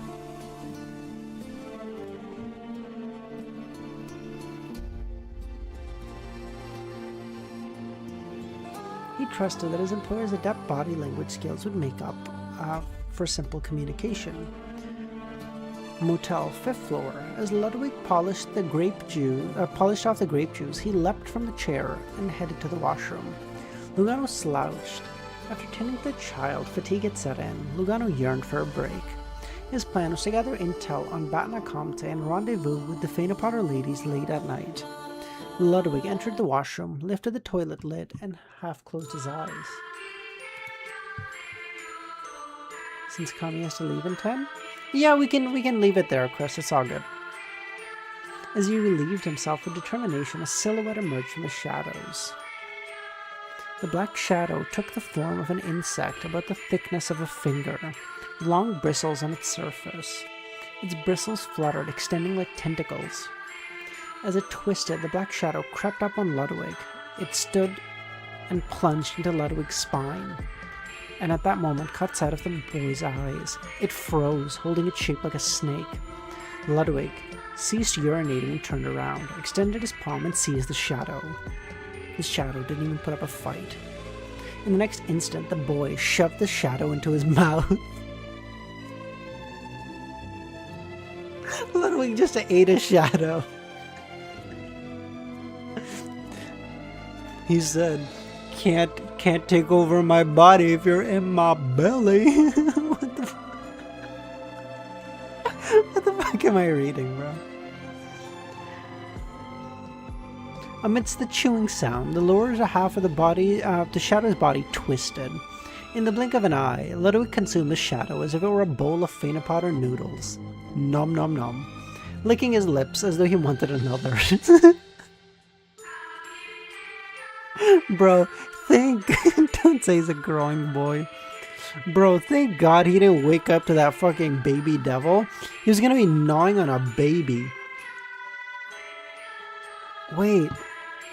How funny would it be if the rat we saw him eating was like a Amon fucking avatar that tried to attack him, and he was like, oh yeah, get some of this, Amon. Yeah. and then we just walk in on him eating a rat, and we're like, oh, let's get you a steak, buddy. We're not that downtrodden yet. We can afford food. It's okay. Amon downscales? Fuck yeah. Well, because I'm assuming the boy's a fucking angel, okay? I am. And if that's the case, one of Amon's avatars wouldn't be able to fight an angel. Unless it's like a really, really strong avatar, which I doubt he has that kind of capability at the moment, especially in Trier. No, I'm not saying like, but his avatar, not his main body, but like an avatar. If let's say Ludwig is also a sequence 2, but like the avatar that comes across him is like a sequence 4 or 5. He's fucking ripping that shit apart like it's fucking Tuesday. Oh, numb. Nom nom nom.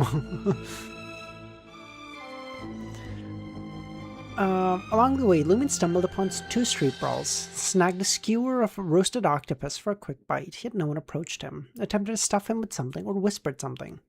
Under the radiant sky and sun, he chose a quiet corner in a cafe, ordering a glass of coffee. As time drifted by, a woman donned in a blue veil and exquisite dress took a seat across from him. He scanned the surroundings. It wasn't a woman. It was a man. A man dressed in a woman's attire. Lumen's Ludwig's widened. It was the governor of the sea.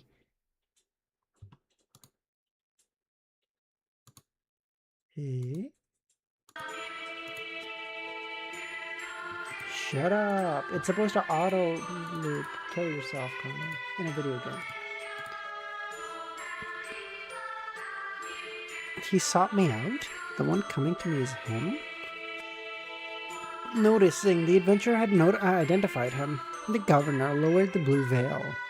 He then hushed his voice. Save me! He said.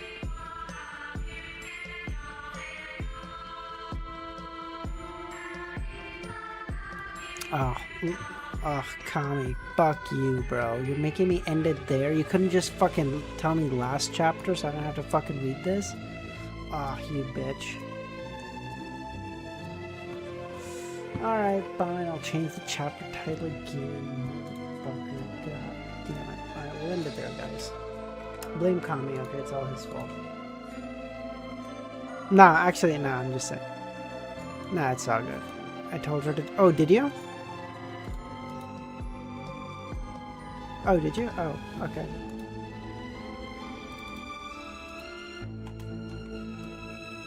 Damn. Alright, never mind. The next thing I was about to say was, you know what, don't blame Kami, blame the fucking Canadian bitch. But, okay, never mind. We're good. Don't blame either of them, we're fine. Lumen didn't find the current governor, or his plea for help surprising. He raised his left hand, touched his ear. What are you saying? I can only understand help. The current governor of the sea, disguised as a woman, appeared dumbfounded, as if the barrier was expected. Having racked his brains and risked his life to reach Louis Berry, just tell her that me reading super slowly is still super fast for her, so it's fine. Having racked his brain and risked his life to reach him, the governor of the sea found himself unable to convey his request. And maintaining his pretense of not understanding, Lumen took out a fountain pen and a stack of post-it notes. Write down everything you want to say, I'll get someone to translate it. He used intonation again, but gestured for the pen to guide the other party. If the governor is illiterate, it would be troublesome. I don't want to reveal my knowledge of Highlander quite yet. The governor of the sea, after a brief moment, grasped Louis's intention, took out the pen and started scribbling.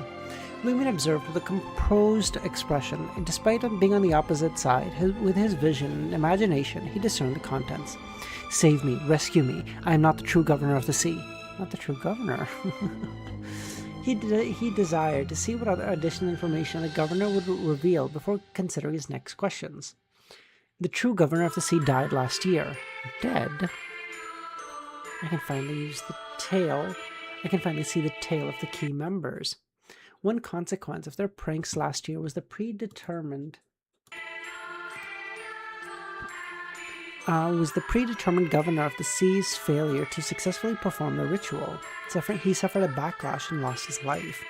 This aligns with the revelations from Otto Guillaume, the motel owner, and his son.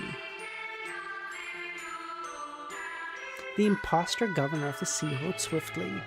I was chosen by Juan Oro, the Fisheries Guild, to impersonate the original one because I resemble the true governor.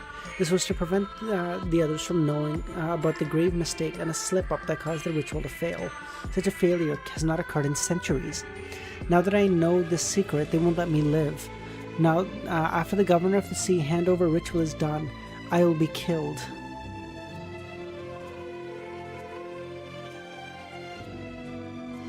I never wanted to play the role of governor of the sea. It was blasphemy against the sea, but they pointed a gun at me, claiming they'd already killed someone. The church and the government won't interfere with the guild's affairs. You're the only one daring enough to help. I need your help. I've saved up quite a bit of money over the past few years. I can give it to you. All. 100,000 gold Ruisseau. I've heard of your exploits, of your strength. Please help me. Quite educated. After studying the 3 or so completed post-it notes, sensing that the impostor differed from the ordinary fisherman. After jotting down his reasons and requests, the governor set aside the fountain pen and slid the notes to Lumion. With a quick glance, Lumion contemplating using Highlander words and body language. Help? Your family? And the fake governor wrote down, my parents passed away last year. I don't have any other relatives. I was originally an employee of the company. It's no surprise Juan Oro and his associates dared to kidnap this person. The Earth Mother Church refrains from meddling, and if it affects other citizens, they will still handle it. Lumion pretended to ask first and planned to find someone later. Servant, girl, pregnant? The fake governor of the sea, concealed behind the veil, displayed no change in expression, his right hand trembling as he wrote. The governor of the sea will receive the same treatment as the ruler of Port Santa. He can appoint anyone from Milo Village as the Fisheries Guild and the sea merchants as maids and guards. He can do whatever he wants. I couldn't help it. After observing this, Lumion nearly laughed. Even in captivity, he's focused on such matters. Does he believe he can't escape and is resigned to his demise? I can also tax those people and allocate their market share, but they will listen to me. However, I don't dare go too far, or Juan will personally whip me. Well, so that's the source of your savings. Original Governor where? Lumion wrote clumsily. Noelia, the combat nun of the Fertility Order, hadn't raised this issue. It was unclear if she deemed it unimportant. I don't know. I heard a maid from the Milo village mention it. She's Juan Oro's granddaughter. She said that all governors eventually return to the sea. Return to the sea. That doesn't exactly sound promising. Did you designate Juan's granddaughter as your maid? He pondered for a moment. Juan Oro, powerful? Very. He's a monster. He can suffocate people and cause them to die. After writing this, the governor glanced at the sun, put down the pen, and bowed to Lumion. Then, swinging in his dress, made his way out the cafe's back door and left. He appeared anxious about this disappearance during the shopping trip. Lumion observed his departure, crumbling the post-it notes into a ball in his palm, and crimson flames trickled from beneath his fingers before dissipating. After sprinkling the ashes into the bottle with flowers, Lumion picked up the partially finished coffee and took a sip. Is what the imposter said true? Can an ordinary person find an opportunity to escape their bodyguards and approach me? Is it possible? Or did Juan and the others set a trap? During the April Fool's prank, the specially crafted gold ring, lacking beyond her powers, was concealed within the lamb's body. The lamb taken as a sacrifice. Is the April Fool's meant to substitute something with this ring? Did the government of the sea's appointment fail last year because the crucial ring turned out to be a fake? Implying that the key members of their substitutes are on the ship, or they wouldn't have been able to deceive the committee members. Based on the information I've gathered, there aren't many sailors on that ship. The only passengers are the governor of the sea, 4 maidens, and a few individuals guiding them. Who could it be? I can't dismiss the possibility that the deceased governor is linked to the April Fools. Maybe he was completely deceived, thinking that by changing the ring and causing the ritual to fail, he could avoid returning to the sea like the others. What's the purpose of all this? Is it just a prank, or is there a motive? Ordinary April Fool members may engage purely for entertainment, but as for the key members, the truth and lies are intertwined. Late at night, Lugano returned from the bar, emanating the scent of alcohol, and approached Lumion. I asked quite a few people about Batna. They claimed not to have seen him. It seemed as if they vanished as soon as they arrived into the city. Vanished.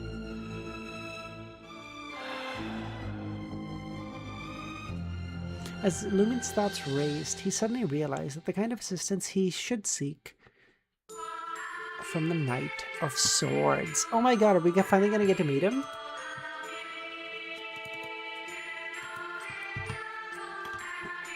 Oh, that'd be so cool.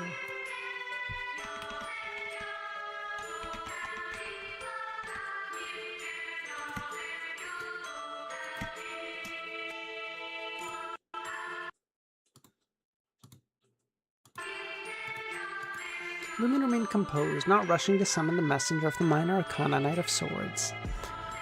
Since expressing a strong desire to investigate the ritual and take action, only 3 waves of people had contacted him today, openly or covertly. Yet the person he awaited most hadn't shown up. Maybe Ruby or Paco prefers to wait until midnight. Batna just began his fling with Nolfi. He may want to explore all the villages, towns, and pastures before the ritual. If you hear anything, inform me, but there's no need to be deliberately inquire anymore. Lugano didn't think it was a big deal and smiled. Maybe he even took some missions along the way. Once the interpreter and Ludwig retired to their rooms, Lumin settled into his chair, perusing the Highlander textbooks. As time passed, the night grew quiet. Lumin, after confirming no further intel would arrive, pondered. It seems more people are observing. Unless the great adventurer's investigation makes a breakthrough, they won't easily place their bets. The trio who reached out today possessed distinct traits. One affiliated with the church, insulted from losses. Would the Fisheries Guild risk confrontation with the Cathedral and Fertility Order? The second, the impostor governor of the sea, faces high odds of death. He'd clutch any chance for survival. Additionally, his lack of confidence in both the church and Port Santa's government makes him value mean. Third, the elusive figures hinting at useful clues without delving deeper. After careful contemplation, Lumin gained a deeper understanding of the mindsets of those factions.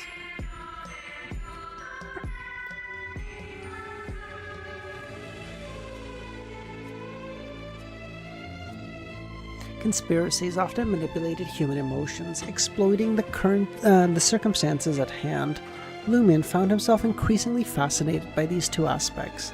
This was both a daily routine and an essential necessity. Putting aside the Highlander textbook, Lumin returned to his bed. Closing the door, a black mark on his body emitted a glow. Bottle of fiction. Lumin enveloped the entire room in a bottle of fiction. The entry conditions were simple. Only spirit world creatures.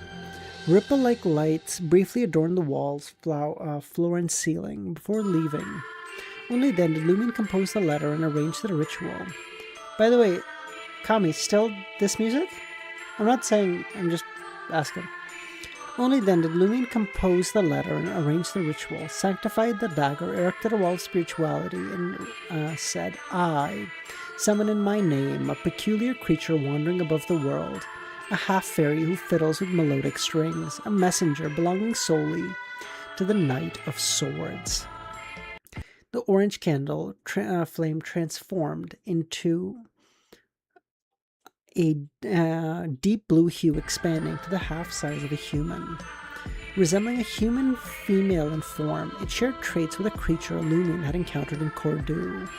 Devoid of skin or coverings, it exposed bloody muscles, bluish-black vessels, ghastly white tendons. Lumion studied the 1.7-meter tall Knight of Swords messenger. Does half-fairy mean it's divided internally? I assumed it would be split vertically or horizontally. Within these musings that raced through his mind, Lumion handed the letter to the messenger and said, "Kindly deliver this to the Knight of Swords." As his strength grew, Lumion became increasingly aware that most messengers he encountered could be lethal. If unafraid to unleash the corruptive force, Boris, Lumion couldn't gauge the strength of this messenger. All his experience urged him to maintain politeness. The messenger spoke, clear, pleasant. "I'll deliver it promptly." How melodious. It's like a bard strumming a guitar. He grasped the reason for the messenger's melodic string prefix. "Thank you," he bowed. Observing the half-fairy about to retreat, Lumion couldn't suppress his curiosity and asked, "What would you do if given human skin?" "I'd put it on." "You'll embody whosever skin you wear?" At that moment, he recalled an unfinished promise: help the abscessed hand find its body. This pledge determined whether Lumion could gain godhood and attain godhood and advance to Sequence 4. But only being a Sequence 6, he wasn't in a big rush. Late at night, in Trier's market district, Franca, clad in an assassin suit, encountered 007 face-to-face for the first time. As moments drifted by, 007 strode in, sporting a brown lion headgear and double-breasted coat. Franca pushed back her hood after confirming his identity. "What brings us here?" 007 asked. "It's a good thing," Franca chuckled. "I'm skeptical when it comes to you, Hidden Blade," 007 said. Franca clarified. "It's true, I need your help to find someone. Telegrams can't convey a portrait, and I can't craft a digital image using just words and dots, can I?" "Simply seeking help to find someone. No ulterior motives?" "For now, this is all I can say." "That only heightens my apprehension," 007 said. "I keenly sense the search for this individual may harbor a critical issue, or 007 wouldn't have taken it so seriously. She wouldn't have insisted on an offline meeting and handing over the portrait personally. She would have just left it somewhere." Franca produced a portrait, hand-drawn through dream divination, and passed it. Upon receiving it, 007's hand naturally emitted a sunlight glow, revealing the photo. The figure depicted a black robe, its head slightly turned, revealing a short, dark hair that seemed freshly grown. The facial contours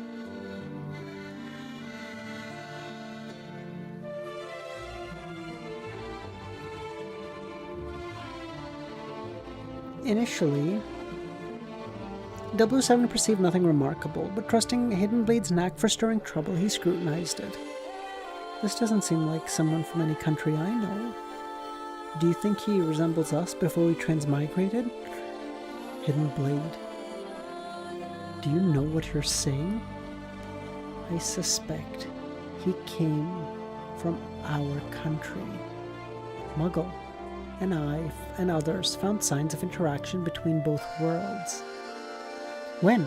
What signs?" 007 asked. "I'm not at liberty to say. I can only reveal it after discussing with Muggle and the others. There are many secrets involved.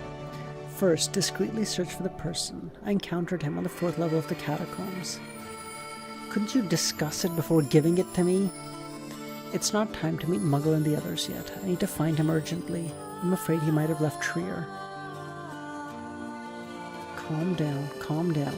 You can't hide your desire to kill me." Franca smiled, fading into the shadows. Fena Potter Kingdom. After breakfast, Lumion had just returned to the master bedroom when he sensed a sudden chill. A tarot card materialized on the deck.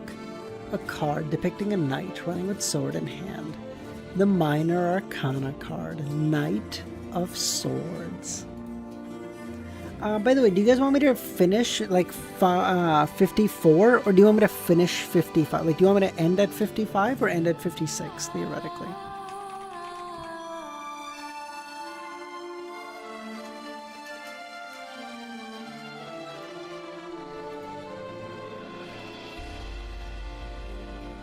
Lumen's gaze fixated on the card before he noticed another person standing in front of the full body end at 56. Okay. The man sported a white shirt and black vest, his face unusually pale. For some reason, Lumen sensed a conflicting demeanor in this man. Elusive yet restrained. Knight of Swords? Seven of Wands. How may I assist? How do you know I'm the Seven of Wands? Lumen hadn't disclosed his codename in the letter, merely stating that he sought help. Madame Hermit informed me that the Seven of Wands affiliated with Madame Magician would soon arrive in Faina Potter and possibly need my help. I need your help in locating 2 people in Port Santa or the surrounding seas. Try not to alert any factions. Be specific. Lumen shared Batna Comte and Nolfi's details. I don't know if they're alive, and I don't know if they're corpses. As he spoke, he handed 2 photo-like sketches to the Knight of Sword, a unique skill he'd acquired from Aurore's grimoire and his expertise in ritualistic magic.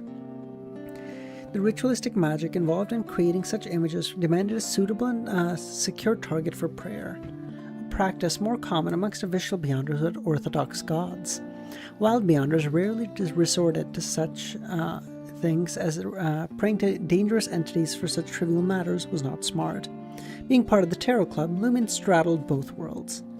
The Knight of Swords studied the photo-like sketches and said, I'll help you find them ASAP. There was no demand for payment. Organizations do have their advantages, Lumen sighed.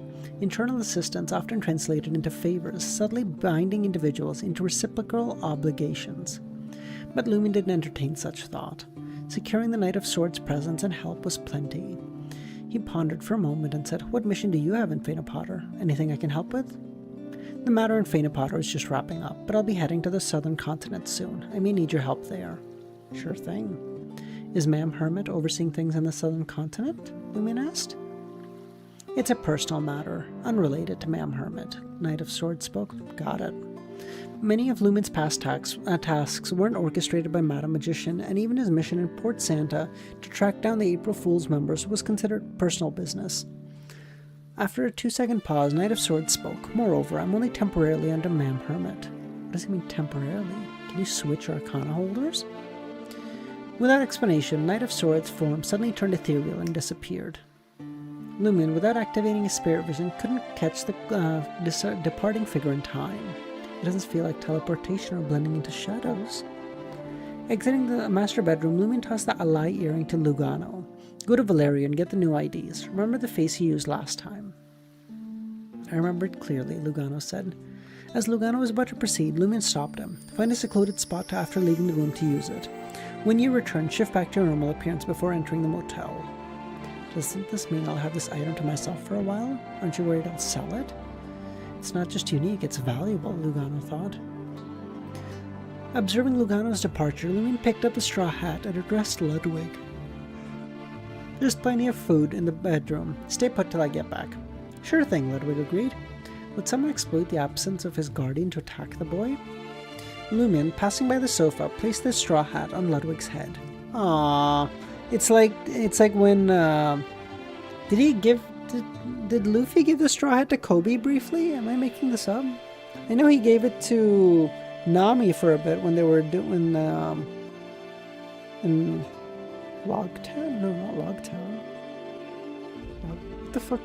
What was Nami's hometown called? Fuck, why can't I remember it?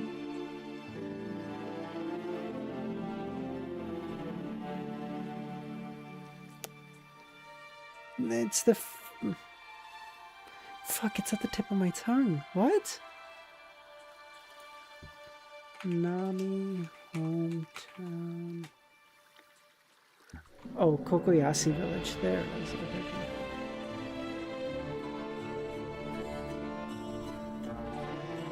Okay. Coco village. Yeah. Arlong Park. Arlong Park is what I'm thinking of. Thank you, Harsh. Okay. Arlong Park is the arc name that I'm thinking of, but Coco Village is the name of her village. Okay. Thank you.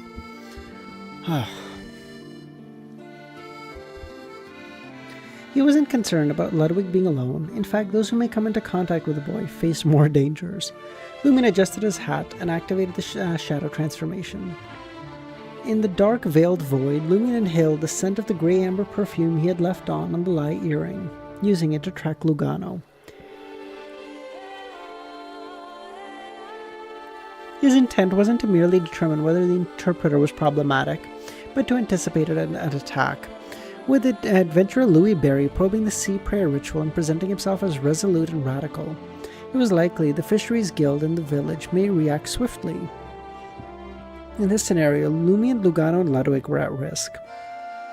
He tasked Lugano to seek Valerio alone for the IDs, intending to see if Juan and the others had their eyes on his companion. This strategy allowed Lumion to intervene swiftly if needed, rescuing Lugano while potentially neutralizing some Beyonders from the Fisheries Guild. Showcasing his strength and instilling confidence in onlookers. However, the guild and the village may not act immediately. They may feign vulnerability, luring adversaries to reveal themselves. Lumion shadowed Lugano to Valerius' casino, observing him pay the remaining 50 gold reso. No attack. Could it be the guild is fishing, or did they just fail to recognize him? Lugano avoided lingering on the streets, well aware that his employer had incurred the wrath of the Fisheries Guild. He feared being ambushed. Seeking refuge in a crevice between two buildings near the motel, he reverted to his normal appearance, removing the earring and switching back to his customary formal suit. He turned onto Aquinas Street and made his way back to the motel. Several tramps dozing off on the side of the street, basking lazily in the sunlight. Lumion was aware that unlike the severe tramp situation in the Lone Kingdom and Intis Republic, Faina Potter's tramp issue was less acute, as the church's modified agricultural methods resulted in food surplus. Here, food was notably cheaper, about 10 to 15% cheaper than Intis and other countries. Despite the abundance, bankrupt farmers, herders, and city dwellers ended up as tramps due to land acquisitions, loan sharks, and other reasons. But they received free food from various sources, like the cathedral, the fertility order, and the government departments, which, although not filling, prevented starvation. As Lugano entered near the motel, Lumion, concealed in a shadow, sensed a disturbance. 3 tramps stiffened, adjusting their postures. In an instant, they sprang to their feet like puppet marionettes, drawing revolvers in an odd manner and aiming at Lugano, firing from 3 different angles. Lugano, their wide-eyed state left Lugano no room to evade as they pulled their triggers successively. Marionettist? Yo, that's Loki. It could be another one.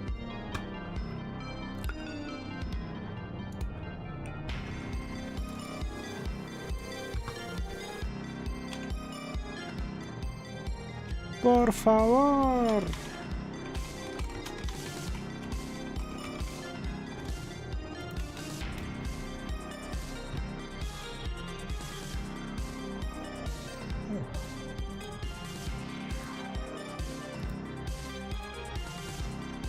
It wasn't until 3 tramps pointed revolvers that Lugano sprang into action.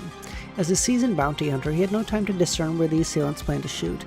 He pushed off with strength to his feet and lunged. He dodged 2 bullets, but the third was too close, striking him. In midair, Lugano did something unconventional. Instead of curling up, he extended his body, using his palms to shield his chest. The bullet connected with his right rib, unleashing a vivid spray of blood. With a thud, Lugano landed on the street, rolling. In the midst of his lunge, Lumion's form materialized from the shadows, delivering a powerful punch to the tramp who had just fired. With a thud, the tramp's eyes rolled back as he crumbled unconscious. Lumion returned to the shadows and moved behind another tramp. Before he could fire again, Lumion punched him behind the ear. The tramp collapsed again. In that moment, passerbys and elderly women scattered, seeking cover. Shadows danced as Lumion emerged from the darkness behind the last assailant, seizing the other's neck. Almost simultaneously, the assailant's mouth opened, emitting a slender black shadow. An insect as thick as a finger with tentacles like bristles floated on its body, lunging from Lumion's neck.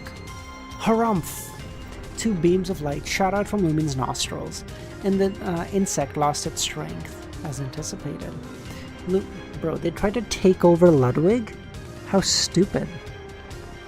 Before the creature could even do anything, Ludwig's body, even if he just took it over, Ludwig's body would just use the insect for all of its nutrients and they would just shrivel up and die. Foolish. The tramp's eyes returned to normal. Clutching his revolver, he staggered back, leaning against the wall and passing out. Lumen paid him no heed. Utilizing the shadows, he approached the unconscious tramp, noticing a small, bloodless wound on his spine. Another slender, bristle-covered black insect darted out, attempting to escape, but Lumen seized it. After a few seconds, this insect emitted a cooked fragrance. Subsequently, Lumen employed a similar method to handle the strange black insect from the other tramp. During this procedure, Lugano half-squatted on the street, his palm flickering with a clear light as he pressed it against the gunshot wound. The wound immediately contracted, ceasing to lose blood. Drawing a dagger, Lugano picked the yellow bullet from the wound quickly. With that completed, he generated a faint light in his palm, pressing it against the wound. The injury squirmed, reducing to a fifth of its original size almost instantly. Lugano had intentionally stretched, hoping the bullet would hit a spot he could conveniently handle. As he retrieved a bandage to tend to the wound, Lumen approached. Understanding his employer's gesture, Lugano returned the lie earring. Fortunately, I'm a doctor. As long as I don't die on the spot, gunshot wounds aren't a big deal. Lumen donned the lie earring, leaned down, and pressed and swiped Lugano's wound, transferring it to the back of his hand.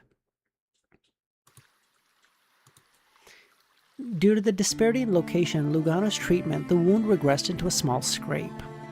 Lugano stared at the wound that didn't even require a bandage. Why else do you think I let you carry lie? Take the 3 tramps' guns and wait for the police to arrive. Report that you were attacked. After giving your statement, if there's nothing else, take Ludwig to the Fertility Order's entrance and have them uphold justice and maintain order in Port Santa. Okay, Lugano said. What about you? Where are you going? Lumen simply chuckled, saying nothing. I sent you to the Fertility Order to inform them of my intentions.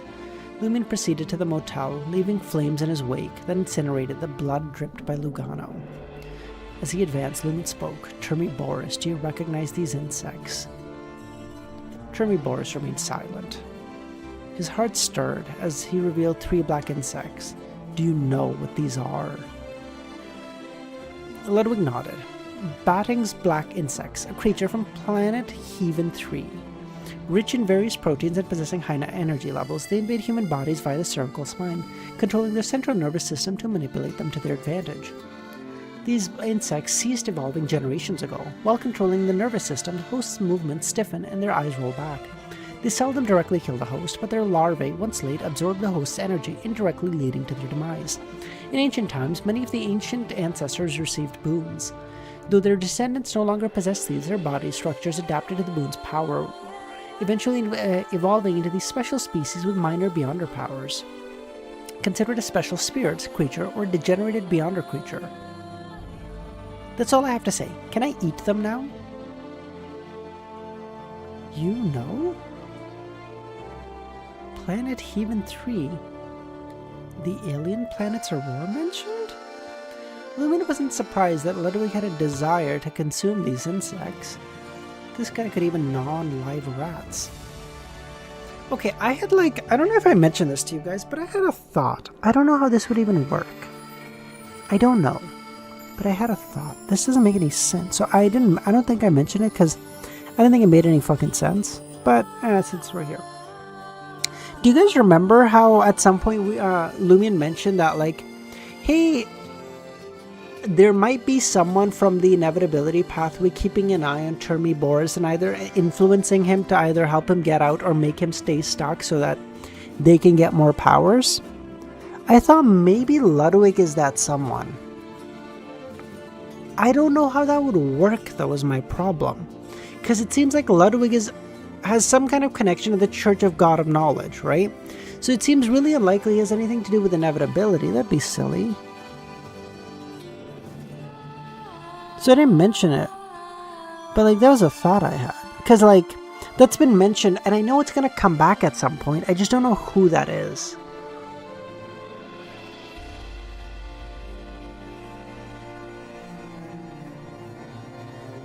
Like, I feel like ever since Ludwig has been around, we almost never hear Termi Boris speak.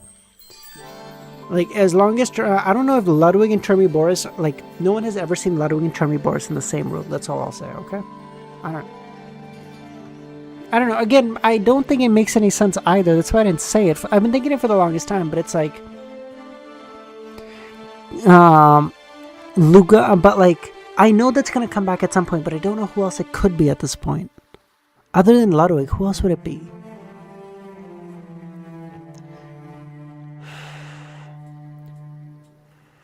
Ludwig didn't hide his delight. He swiftly devoured 2 of the 3 roasted insects. He half closed his eyes.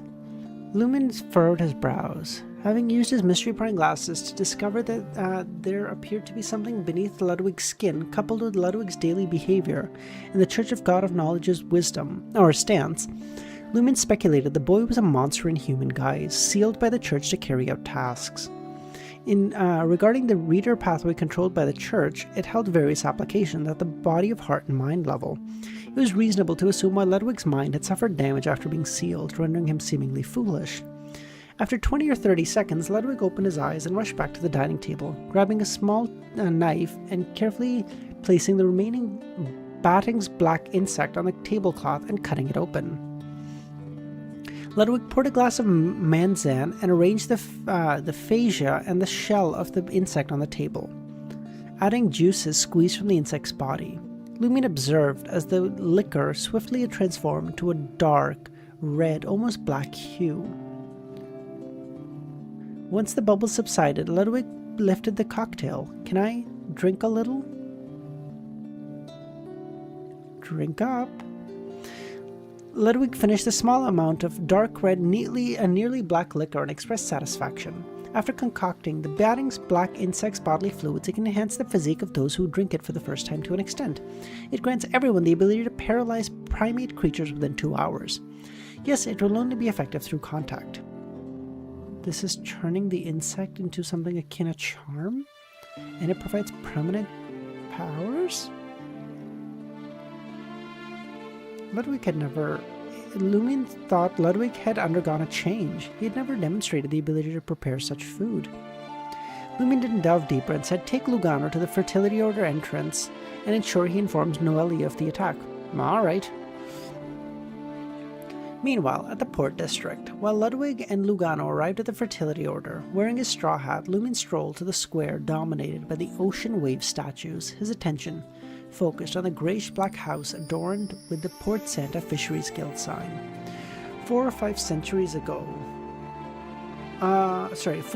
story castle-like ancient structures were rumored to be over a millennia old. Lumien's eyes traced the intricate symbols on the wall, which included iron hooks and fishing nets. Adjusting his hat, Lumen proceeded to the Fisheries Guild.